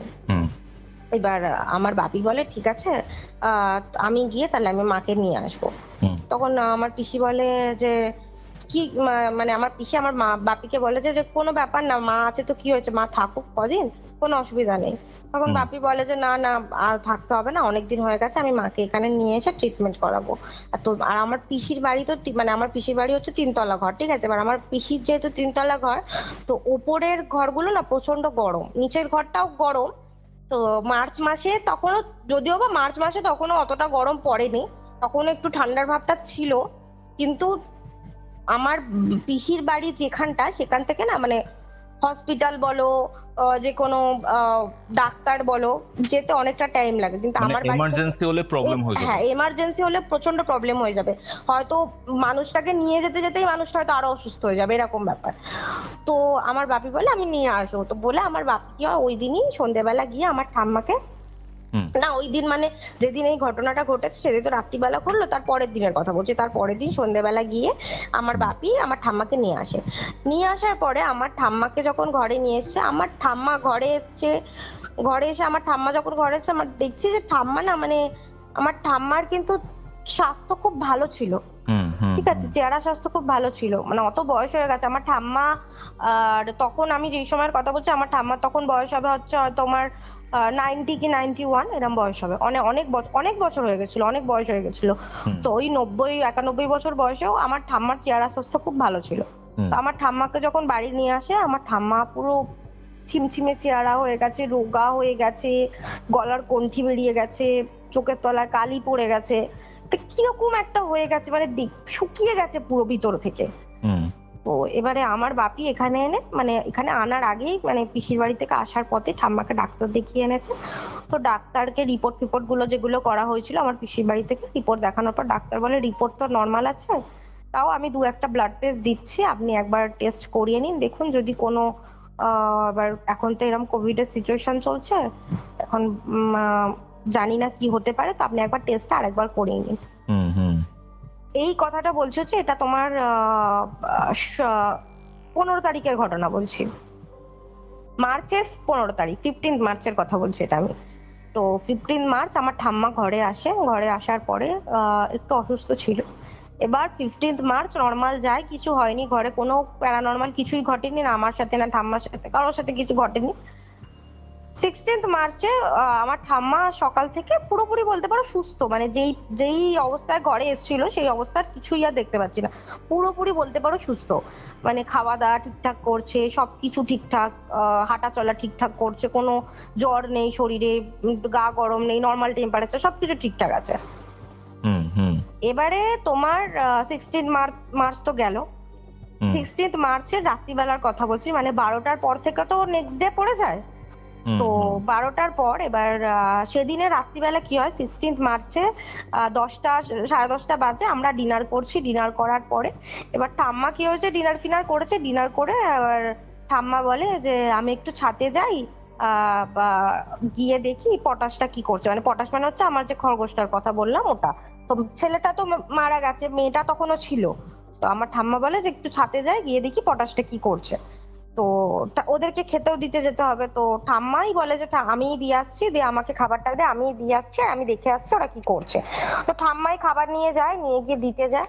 এবার দিতে যাওয়ার পর তোমার 25-30 মিনিট মতো হয়ে গেছে, আমার ঠাম্মা ওপর থেকে আসছে না, ওপরেই আছে। এবার আমার বাপি নিচ থেকে 2বার ডাক দিয়েছে, মা মা বলে 2বার ডাক দিয়েছে, আমার ঠাম্মার কোনো আওয়াজ পাওয়া যায়নি, সাড়া পাওয়া যায়নি। এবার আমার বাপি ভেবেছে হয়তো ছাদে রয়েছে শুনতে পাচ্ছে না, হয়তো ধারে রয়েছে, হয়তো ওই দিকটা করে আছে শুনতে পাচ্ছে না। আমার বাপি অতটা গ্রাহ্য করে না, আমরা কেউ অতটা গ্রাহ্য করি না, আমরা টিভি দেখছি নর্মাল। টিভি দেখতে দেখতে আমাদের মাথায় খেয়ালই নেই যে টিভি দেখতে দেখতে কখন 1 ঘন্টা পার হয়ে গেছে, তবুও ঠাম্মা নামেনি। রাত 10টা বাজে, তখন আমার ঠাম্মা কিন্তু উঠেছিল ওই খাবার দিতে, 1 ঘন্টা পার হয়ে গেছে, মানে 11টা বেজে গেছে অলরেডি, 11টা বেজে 11টা 15-20 হবে, আমার ঠাম্মা তখনও ছাদ থেকে নামেনি। এবার আমি বাপি বলছি হ্যাঁ গো বাপি, ঠাম্মা তো কখন উঠেছে, ঠাম্মা এখনো নামেনি, তুমি একবার গিয়ে দেখো না ঠাম্মা এখনো নামলো না কেন। কোনো সাড়াও পাচ্ছি না, একবার গিয়ে দেখো কি হয়েছে। তো বাপি গেছে, বাপি গিয়ে মানে দেখছে যে ছাদে ওঠার যে একদম উপরে, মানে আমাদের 2টো স্টেপ সিঁড়ির, তো উপর থেকে নামার 2টো সিঁড়ি পরে ঠাম্মা না পড়ে রয়েছে। মানে সেন্সলেস না, নর্মাল পড়ে রয়েছে, সারা গা পুরো ঘেমে, পুরো চান করে গেছে, মাথা পর্যন্ত, মাথার চুল ঘেমে গেছে, পুরো ঘাম টস করে পড়ছে। আর পুরো যে শাড়িটা পরেছিল, আমার ঠাম্মা তো মানে বিধবা ছিল, তো আমার ঠাম্মা সাদা শাড়ি পরতো নর্মালি, ঠিক আছে, প্রপার সাদা শাড়ি পরতো, সাদার মধ্যে যে ওই যেরকম বয়স্ক মহিলাদের শাড়িগুলো হয়, সাদার মধ্যে গ্রে কালারের কাজ করা থাকে, ওরকম টাইপস অফ শাড়ি পরতো। তো এবার শাড়িটা পুরো ভিজে না, পুরো চপচপে হয়ে গেছে, মানে ওটা নেগড়ালে, মানে ওটা যদি নিকড়ে আমরা জল বার করি ওটা থেকে জল পড়বে, এতটাই ভিজে গেছে ঘেমে। তো এবারে ঠাম্মাকে কোনোভাবে ওরকম দেখে আমার বাপি তো উপর থেকে আমাকে ডাক দিয়েছে, মাকে ডাক দিয়েছে, আমি আর মা উপরে গেছি ছুটে, কি হয়েছে না দেখি ঠাম্মা ওরম ভাবে সিঁড়িতে পড়ে রয়েছে। শাড়িটা পুরো বলতে পারো তোমার, আমার ঠাম্মা কি বলতো, আমার ঠাম্মা ঘরে থাকলে না, যেহেতু অত বয়স হয়ে গেছিল, আমার ঠাম্মা ঘরে থাকলে শাড়িটা মানে আগেকার দিনে যেরকম শাড়ি পরতো না, 8 পৌড়ে করে ওরম করে শাড়ি পরতো, আর ব্লাউজ পরতো না, শাড়িটাকেই ব্লাউজের মতো করে পরে ওটাকেই আবার আসল মতো করে নিত। তো শাড়িটা কি হয়েছে তোমার, পুরো কাপ থেকে নিয়ে পুরো খুলে গেছে, মানে পুরোটাই বলতে গেলে খুলে গেছে, শুধু সায়াটা রয়েছে, ঠিক আছে, আর পুরো শরীরটা পুরো ছেড়ে দিয়েছে, কিন্তু সেন্সলেস হয়নি, কিন্তু ছেড়ে দিয়েছে শরীর। আমার বাপি ডেকেছে, আমি আর মা গেছি, গিয়ে আমরা 3 জন মিলে ধরে ঠাম্মাকে নামিয়ে ঠাম্মার হাতে পায়ে মুখে জল দিয়ে একটু ঠিক করলাম। ঠিক করার পরে দেখলাম ঠাম্মা একটু সুস্থ বোধ করছে। ঠাম্মাকে বললাম তুমি ঘুমাবে? ঠাম্মা বললো হ্যাঁ আমি ঘুমাবো, আমার শরীরটা অসুস্থ লাগছে, আমাকে খালি আমার প্রেশারের ওষুধটা দিয়ে দে। এবার আমার ঠাম্মার হাই প্রেশার ছিল, তো প্রেশারের ওষুধ খেতো, প্রেশারও ছিল সুগারও ছিল, হাই প্রেশার ছিল সুগার ছিল, 2টো ওষুধ দিয়েছি। দেওয়ার পরে খেয়ে শুয়েছে, শুতেই ঠাম্মা ঘুমিয়ে পড়েছে। ঘুমিয়ে পড়তে এবার এইগুলো ঘটছে, এগুলো ঘটতে মানে 12টা প্রায় বেজে গেছে বলতে পারো। এগুলো ঘটতে রাত 12টা বেজে গেছে। ঠাম্মা তারপর শুয়েছে, শোয়ার পরে দেখি ঠাম্মা নর্মাল আছে। আমরাও, ঠাম্মা শুয়েছে যেটা আমাদের বাথরুমের পাশে যে ঘরটা, ওই ঘরটাতেই ঠাম্মা শুতো নর্মালি। আমরা শুয়েছি রাস্তার ধারে ঘরটায়, আমি মা বাপি শুয়েছি। এবার রাত্রিবেলা তখন ঘুমিয়ে পড়েছি, 2টো কি 2:30 বাজে, আমার বাপির বাথরুম পেয়েছে, আমার বাপি উঠেছে রাত্রিবেলা, উঠে বাথরুমে যাচ্ছে। বাথরুমে যাওয়ার পরে দেখছে ঠাম্মা ওই ঘরেই, যেই ঘরে আমার ঠাম্মা শোয়, ওই ঘর থেকে না বাথরুমে যাওয়ার পথে, মানে ওই ঘরের পাশেই তো বাথরুম, বাথরুমে যাওয়ার পথে একটা, মানে ঘরটা হচ্ছে উঁচু মতো, তার নিচে আর একটা স্টেপ রয়েছে সিঁড়ি মতো, মানে বাথরুমে যেতে গেলে ওই সিঁড়ি থেকে নেমে তারপরে বাথরুমে যেতে হবে। ঠাম্মা সিঁড়ির মধ্যে মুখ থুবড়ে পড়ে রয়েছে, 2টা 2:30টার সময় দেখছে যে মুখ থুবড়ে পড়ে রয়েছে, ঠিক সেম সিচুয়েশন যেরকম ভাবে আগে দেখেছে, শাড়ি খুলে গেছে, ওরকম শাড়ি খোলা অবস্থায় পুরো ঘেমে নিয়ে একসা পুরো চান করে গেছে, আর মাথা মানে মুখ থুবড়ে পুরো পড়ে রয়েছে, মুখটা হচ্ছে ওপরে সিঁড়িতে পড়ে রয়েছে, থুতনি ফেটে গেছে, থুতনি থেকে রক্ত পড়ছে, আর বুক, মানে যদি কোনো মানুষ যদি উপুর হয়ে শুয়ে থাকে যেরকম হবে, ওরকম ভাবে উপুর হয়ে পুরো পড়ে গেছে। এবারে আমার ঠাম্মার থুতনি থেকে রক্ত পড়ছে, আমার বাপি তাকে ডেকেছে আমাদেরকে, আবার আমরা উঠেছি, উঠে ঠাম্মাকে ধরে আবার শরীর না পুরো ছেড়ে দিয়েছে। আমরা 3 জন মিলেও, আমার ঠাম্মা তখন কিন্তু শরীর খারাপ এর অবস্থায় যে রোগা হয়ে গেছিল, পুরো শরীর পুরো রোগা চিমচিমে হয়ে গেছে, ওই রোগা চিমচিমে শরীরটাকেও আমরা 3 জন মিলে তুলে নিয়ে যেতে পারছি না, জ্ঞান আছে কিন্তু শরীর ছেড়ে দিয়েছে। তো কোনোভাবে 3 জন মিলে তুলে আমরা কি করেছি, খাটে শুয়েছি, শোয়ানোর পরে মুখে চোখে জল দিয়েছি, জল দেওয়ার পরে তো আমি গেছি, কি হয়েছে, আমি সত্যি কথা বলতে আমি আমার ঠাম্মাকে খুব ভালোবাসতাম, আমার ঠাম্মাও আমাকে খুব ভালোবাসতো, আমার বাবা মার থেকেও বেশি আমার ঠাম্মা আমাকে ভালোবাসতো। তো আমি ঠাম্মাকে ওরকম দেখে আমি কি হয়েছে, আমি ফ্রিজ থেকে বরফ আনতে গেছি, যে অত ঘেমে গেছে তো যদি বরফটা যদি গায়ে ঠেকায়, যদি একটু রিল্যাক্স ফিল করে। বরফটা আনতে গেছি ফ্রিজে, আমার বাপি সঙ্গে সঙ্গে, আমার বাপি কোনোদিন সত্যি কথা বলতে কাঁদে না, আমার বাপি হাউমাউ করে কেঁদে উঠে, মানে এরম ঠিক কি বলবো তোমাকে, হাউমাউ করে কেঁদে উঠে বলছে, মা গো কোথায় গেলে মা, চোখটা খোলো মা, তুমি কথা বলছো না কেন? আমি ওটা শুনে ছুটে এসে দেখছি আমার ঠাম্মা নেই, মারা গেছে। আমার ঠাম্মার আর নিঃশ্বাস পড়ছে না, আর মানে পালস চলছে না, কিছু না, আমার ঠাম্মার নেই বলতে গেলে, চলে গেছেন। আমার হাতে জল পাওয়াটা বাকি ছিল, আমি জলটা দিয়ে মানে বলে না মরার আগে মুখে জল দিতে হয়, তো আমি জলটা দিয়ে তোমার ফ্রিজে বরফ আনতে গেছি, এসে দেখছি আমার ঠাম্মার নেই। বাপি চিৎকার শুনে এসে দেখি ঠাম্মার নেই, চোখগুলো খোলা ছিল আর মুখটা হা হয়ে গেছিল। যখন মারা গেছে মুখটা হা হয়ে গেছে আর চোখগুলো খোলা ছিল। ওকে। তো আমি যখন এসে দেখি, আমি সিরিয়াসলি বলতে, আমি এখনো বলছি আমার জিনিসটা খারাপ লাগছে যে সিরিয়াসলি বলতে, আমি যখন এসে দেখি না যে আমার ঠাম্মার নেই, আমি সত্যি কথা বলতে আমার খরগোশ যখন মারা গেছে, আমার পুটু যখন মারা গেছে, আমার অতটা খারাপ লাগেনি, কিন্তু যে মানুষটাকে আমি এত ভালোবাসি জীবনে সব থেকে বেশি, আমি ওই মানুষটাকে ভালোবাসতাম, সেই মানুষটাকে যখন দেখছি এসে আর নেই, আমি আর মানে কি বলবো, আমি না কাঁদতে পারছি না ঠাম্মাকে ধরে কিছু বলতে পারছি, কিছু বলার মতো সিচুয়েশনে আমি নেই।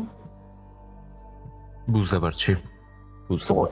এবারে তখন বাজে হচ্ছে তোমার 3:17, এই 3:15, সরি 3:15, মানে 17 মার্চ 3:15 আমার ঠাম্মা মারা যায়। ঠিক আছে, তো ঠাম্মা মারা যায়, ঠাম্মা মারা যাবার পরে তো পরের দিন তোমার যে কাজকর্ম হয়, কাজকর্ম করা হয়, কাজকর্মর পরে তোমার যে শ্মশানে নিয়ে যাওয়া সবকিছু হয়েছে, সৎকার্য হয়েছে। এবার আমার দিদি আসতে পারেনি সে সময়, আমার দিদি আর আমার দুই পিসি, আমার ছোট পিসি আর বড় পিসি। আমার ছোট পিসি থাকে হচ্ছে নৈহাটিতে, তো আমার ছোট পিসি আসতে পারেনি, যেহেতু সেই সময় মানে কোভিড চলছিল, আসতে পারেনি। আর আমার দিদি আসতে পারেনি ও কোভিড এর জন্যই। আমি মানে সেই সময় ঠাম্মা যে সময় মারা গেছে সেই সময় সত্যি কথা বলতে খুবই অসুবিধা হয়েছিল, খুবই অসুবিধা হয়েছিল। মানে ঠাম্মাকে যখন নিয়ে যাওয়া হয়েছে শ্মশানে, বলতে গেলে শ্মশানের লোক পর্যন্ত বলছে যে মানে নর্মাল কিন্তু মারা গেছে, কোনো সুসাইড অ্যাটেম্পট নয়, কিছু নয়।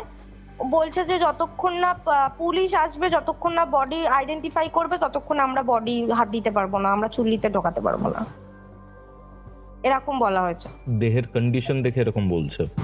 দেহের কন্ডিশন মানে কি সেরকম কিছু ছিল না যে দেহেতে, তুমি যদি বলো যে আমার ঠাম্মার কোনো বাজে কিছু শরীরে কোনো কিছু ধরা পড়েছে বা কোনো কোভিডেরও কিছু ধরা পড়েছে, কিচ্ছু না, নর্মাল জাস্ট বলতে পারো ওটা হার্ট অ্যাটাক হয়েছিল। মানে ফার্স্ট অফ অল তোমাকে যেটা বললাম 10টার সময় যেটা হয়েছে, ওটা একবার হার্ট অ্যাটাক হয়েছিল, ওটা আমরা বুঝতে পারিনি।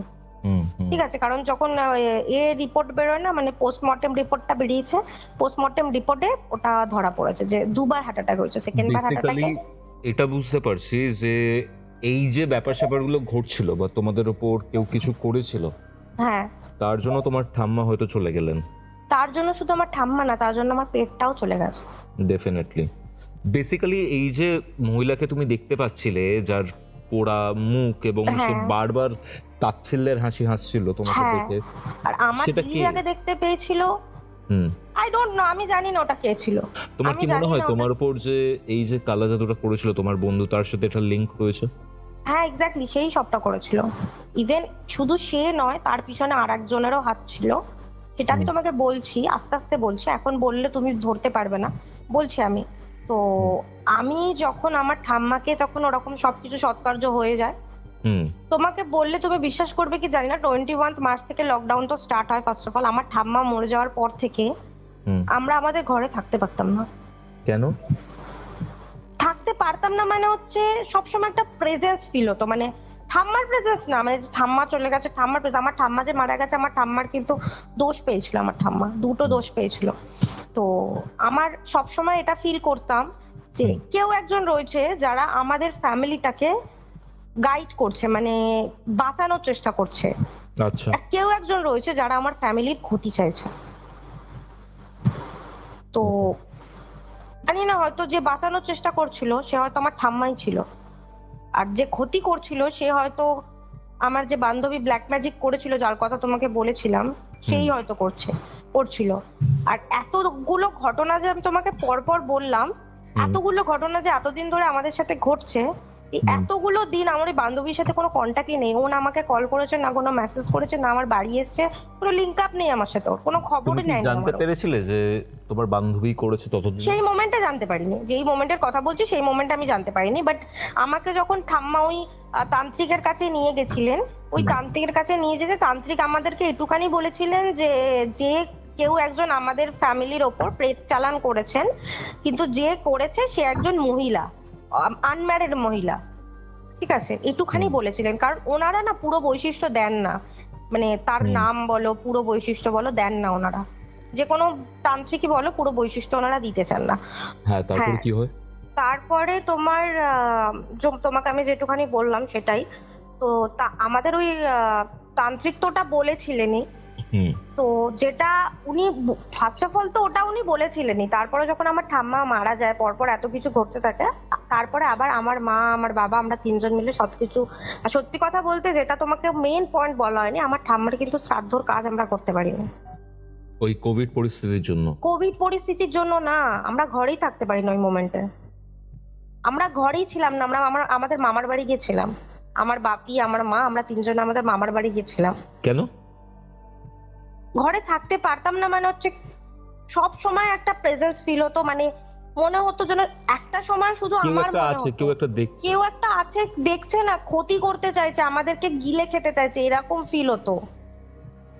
একটা সময় শুধু আমার ফিল হতো, আর আমার ঠাম্মা মরে যাওয়ার পর এটা ফিল হয় যে আমার বাবার আমার মার তিনজনের সেম ফিলিং হচ্ছে যে আমাদেরকে ফ্যামিলি, মানে আমাদের তিনজন যদি আমরা তিনজন যদি এই ঘরে থাকি, আমাদের ঘরে আমরা এখানে বেঁচে থাকবো না, আমরা মরে যাব, আমাদের এই ফিল হতো, মানে একটা অদ্ভুত ফিলিং কাজ হতো, যেটা তোমাকে আমি এক্সপ্লেন করে বোঝাতে পারবো না। যাই হোক, তো তারপরে আমরা মামার বাড়ি যাই, আমাদের ওই যে পেটটা বেঁচে ছিল ওকে নিয়েই চলে যাই। চলে যাবার পরে তারপরে আমরা কি করি, আমার মা বাপি আমি তিনজনে মিলে যাই হচ্ছে ওই যে তান্ত্রিক ভদ্রলোকের কাছে, আমার ঠাম্মা বেঁচে থাকাকালীন নিয়ে গেছিল, ওনার কাছে যখন নিয়ে যায় তখন উনি আমাদেরকে বলে, তখন আমরা ঢুকে বসেছি, আমরা কিন্তু কিছু বলিনি ওনাকে যে আমার পেট মারা গেছে, আমার ঠাম্মা মারা গেছে, সব কিচ্ছু ওনাকে বলা হয়নি। শুধু আমরা গেছি, ফোন করে গেছি যে এরকম আমাদের একটু প্রবলেম আবার বেড়েছে, আমরা যাবো, আপনি কি থাকবেন একদিন? তো উনি বলেছেন হ্যাঁ এইদিন থাকবো, আপনারা এরকম দুপুর বেলার টাইমে 2-3টে নাগাদ করে আসবেন। তো আমরা গেছি গিয়ে, এবার সেই সময় যেহেতু কোভিড চলছে, মানে কোভিডের 21 মার্চ চলে গেছে, 21 মার্চ থেকে লকডাউন স্টার্ট হয়েছিল, সেরকম ভাবে বাইরে বেরোলে সত্যি কথা বলতে পুলিশও করছিল, সেই জন্য আমরা কি করেছিলাম, উবের বুক করে গেছিলাম। আর আমার যেহেতু ট্রিটমেন্ট চলছিল সেই সময় ডক্টরেরও, তো প্রেসক্রিপশন নিয়ে বেরিয়েছিলাম, যাতে পুলিশ ধরলে অন্তত প্রেসক্রিপশন দেখে বলতে পারবো যে ডাক্তারের কোনো কাজে যাচ্ছি। তো আমরা যাই হোক গেছিলাম, যাওয়ার পরে তো যখন যাই আমরা কিন্তু ওনাকে কিচ্ছু বলিনি যে কি হয়েছে না হয়েছে, আমরা ঢুকে বসেছি, উনি এসে আমাদের পাশে বসেছেন, বসার পরে উনি আমার দিকে একবার ভালো করে দেখলো, দেখে আমার মায়ের দিকে আমার বাবার দিকে দেখলো, দেখার পরে উনি বললেন যে দুটো প্রাণ তো চলে গেল, এখনো বিশ্বাস হচ্ছে না ঘরে কিছু আছে? আমার বাবাকে বলছি কথাটা, যে দুটো প্রাণ তো চলে গেল, এখনো আপনাদের বিশ্বাস হচ্ছে না আপনাদের ঘরে কিছু আছে? আমার বাপি তখন জিজ্ঞেস করেছে যে আপনি কি করে জানলেন দুটো প্রাণ চলে গেছে, আমরা তো আপনাকে বলিনি। তখন উনি বললেন যে আমাকে কিছু বলার প্রয়োজন পড়বে না, আমি আপনাদের মুখের ধরন দেখে আমি ধরতে পেরে যাই যে শুধু আপনারা বলে না, আমার কাছে যারাই আসে আমি তাদের মুখের ধরন দেখে চোখ করে আমি বলে দেবো যে তাদের সাথে কি ঘটছে, কেন তারা আমার কাছে এসছে।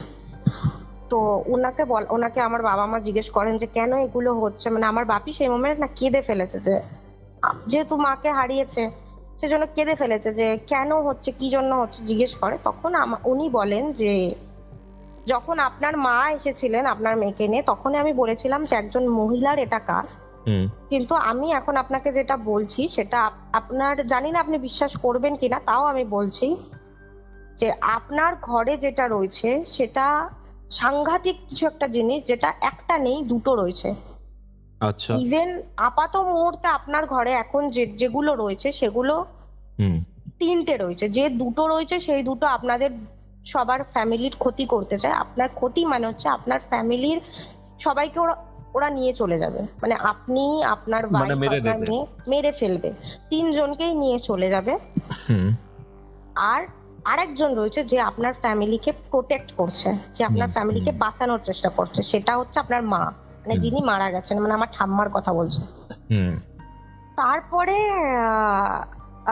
মানে উনি এটা বলার পরে এরকম ভাবে বলেন যে যিনি ক্ষতি মানে যিনি এই প্রেত চালানটা করেছে আর কি, সে আর কেউ নয়, সে আমাদের খুব কাছেরই একজন, মানে আমার খুব কাছের একজন, যাকে মানে উনি এরকম ভাবে বলেন যে আমি পুরো বর্ণনা হয়তো আপনাদের দিতে পারবো না, কিন্তু একটুখানি বলতে পারবো যে যে আপনাদের এই ক্ষতিটা করেছে, যে প্রেত চালানটা করেছে, সে একজন আনম্যারিড মহিলা এবং তার সাথে একজন বা একটা ছেলেরও হাত রয়েছে, একটা পুরুষেরও হাত রয়েছে, কিন্তু দুজনে এক জায়গায় থাকে না। যে মেয়েটা কাজ করেছে সেই মেয়েটা কিন্তু আপনাদের এরিয়ার মধ্যে থাকে, আর যে ছেলেটা এই মেয়েটার সাথে যুক্ত আছে সেই মেয়েটা কিন্তু আপনাদের এরিয়াতে থাকে না, কিন্তু সেই ছেলেটাও আপনার মেয়ের খুব কাছে, খুব ক্লোজ। এবার তখন আমি বুঝতে পারিনি সেই ছেলেটাকে, বাট মেয়েটাকে আমি বুঝতে পেরেছিলাম। ছেলেটাকে সেটা হয়তো আমি এখন বললে তোমাকে বলে বোঝাতে পারবো না, অনেক কিছু আরো ঘটনা আছে যেগুলো আমি তোমাকে পরে বলবো, বাট আমি একটুখানি তোমাকে বলবো যে যেই ছেলেটা আমার ক্ষতি করেছিল বা যেই মেয়েটা আমার ক্ষতি করেছিল সেই মেয়েটাই হচ্ছে আমার বেস্ট ফ্রেন্ড, আর যেই ছেলেটা আমার ওই মেয়েটার মানে আমার বান্ধবীর সাথে যুক্ত ছিল সেটা আর কেউ না, যার সাথে আমি তোমার আগে বলেছিলাম যে যার সাথে আমার রিলেশনশিপ ছিল 2018 থেকে, সেই ছেলেটাই তার সাথে যুক্ত ছিল। মানে তোমার বয়ফ্রেন্ড তোমার উপর ব্ল্যাকমেইল করেছিল? আমার বয়ফ্রেন্ড নয়, আমার এক্স হয়ে গেছে এখন, আমার রিলেশনশিপ নেই ওর সাথে এখন। হ্যাঁ মানে তখন ছিল তো? হ্যাঁ, তো আমার এক্স আর আমার ওই বেস্ট ফ্রেন্ড যে ছিল তারা দুজন মিলে এই কাজটা করেছিল। আর আরো অনেক কিছু ঘটনা পরেও ঘটেছে যেগুলোর মাধ্যমে কিছুদিন আগেও ইভেন হ্যাঁ কিছুদিন আগেও অনেক কিছু ঘটেছে যেগুলো আমি তোমাকে এখন যদি বলি হয়তো আরো অনেক টাইম লাগবে। তো সেই জন্য আমি এটাই বলবো যে আপাতত তোমার একটুখানি আমি তোমাকে বলতে পারবো যে আমার যারা ক্ষতি করেছিল তারা আমার দুজনেই খুব কাছের মানুষ, যাদেরকে আমি খুব বেশি বিশ্বাস করতাম, খুব বেশি ভালোবাসতাম। এটাই ছিল আজকের ঘটনা, কিন্তু এখানেই শেষ নয়। এবার আমি পড়ে শোনাবো আগেকার দিন, অর্থাৎ রবিবার দিন দুপুর 3টের সময় যে ঘোষলি কল রেকর্ডিংটা এসেছিল সেখানের টপ কমেন্টসগুলো। সঙ্গীতা সরকার লিখছেন, তোমার এক্সপিরিয়েন্সগুলো শুনতে চাই কৌস্তভ, কোনোদিন পারলে অবশ্যই শুনিও। এবং সুমনা কুণ্ডুও লিখেছেন, কৌস্তভ তোমার অভিজ্ঞতাগুলো শুনতে চাই প্লিজ। আমার নিজের লাইফে ঘটে যাওয়া এবং এই ঘোষলি কল রেকর্ডিংগুলো করার সময় আমার সাথে যে সাংঘাতিক ঘটনাগুলো ঘটেছিল সেটা কি আপনারা জানতে চান? সেটা অবশ্যই কমেন্ট করে জানান। আকাশ বিশ্বাস জানিয়েছেন, আমার ভূতের ঘটনা শোনার নেশা শুরু হয়েছিল অনেকদিন আগেই অন্য একটি চ্যানেল থেকে, কিন্তু তোমার চ্যানেলের ঘটনাগুলো এতটাই ভালো এখন আর অন্য কোথাও কোনো কিছু শোনা হয় না। তোমার এই কল রেকর্ডিংয়ে বলার ধরনটা খুবই র ফিল করায়, তাই আরও ভালো লাগে। ধন্যবাদ আকাশ এটা শেয়ার করার জন্য, ইট মিনস আ লট। শর্মিলা রয় লিখছেন, কৌস্তভ আমার সাথেও নানা ভৌতিক ঘটনা ঘটেছে। পুনেতে হোস্টেল লাইফ থেকে শুরু করে কলকাতার আমরি হসপিটালে 2011-তে আগুন লাগার পর অনেক ছোট ছোট নানান ভৌতিক ইনসিডেন্ট আমার সাথে হয়েছে, বাট একটা না বড় ঘটনা নয়। বাট একবার স্যাটারডে নাইটে বাইরে থেকে আনানো মাটন বিরিয়ানি খেয়ে আমি অলমোস্ট মরতে বসেছিলাম। হঠাৎ করে ভীষণ অসুস্থ হয়ে পড়ি। এখন তোমার চ্যানেল শুনবার পর বুঝতে পারছি নিশ্চয়ই কোনো কিছু নজর লেগেছিল। Your channel is educating people about the other world. Really thankful bhai. You are doing a great job. Thank you Shormila di. And আপনাদের নিজেদের সাথে যদি এরকম কোনো প্যারানর্মাল ঘটনা ঘটে সেটা কমেন্ট সেকশনে সংক্ষেপে একটু লিখেও কিন্তু আমাকে জানাতে পারেন। প্রসঞ্জিৎ কমেন্ট করেছেন, কাদের এই হরর পডকাস্টগুলো না শুনলে রাত্রেবেলা ঘুম আসে না, তারা লাইক করবেন। হ্যাঁ, এটা অবশ্যই জানাবেন কিউরিওফাইট রাতে না শুনলে কাদের ঘুম আসে না। যাই হোক, কিউরিওফাইটের এই ঘোষলি কল রেকর্ডিংগুলো করতে করতে আমার রাতের ঘুম তো উড়ে গেছে, কিন্তু কারা এই ঘোষলি কল রেকর্ডিংগুলো রাতের সময় শোনেন এবং আপনাদের ঘুমের সঙ্গী হয়ে ওঠে সেটা অবশ্যই কমেন্টে জানাবেন। অর্ঘ্য ঘোষ লিখছেন, দাদা আমার বাড়ি কামারপুকুরে, আমি কাজের সূত্রে রাজস্থানে থাকি, কিন্তু তোমার সব পর্বগুলো শোনা আছে। কিউরিওফাইট আর কৌস্তভ কুমারে যখনই কোনো এপিসোড আসে সেটা শুনতে আমার খুবই ভালো লাগে। কাজের মাঝখানে কিছু ভয়, কিছু রহস্য, মাইন্ড ফ্রি হয়ে যায়। আমরা সবাই চাই তোমার ইউটিউব চ্যানেল আরও বড় হোক। ভালো থেকো দাদা। থ্যাংক ইউ অর্ঘ্য, তুমিও খুব ভালো থেকো। রুবি লিখছেন, হরর পডকাস্ট মানে কৌস্তব দাভাইয়ের কিউরিওফাইট। এই চ্যানেলে আমি নতুন, প্রায় 1 মাস ধরে এই ঘটনাগুলো শুনছি।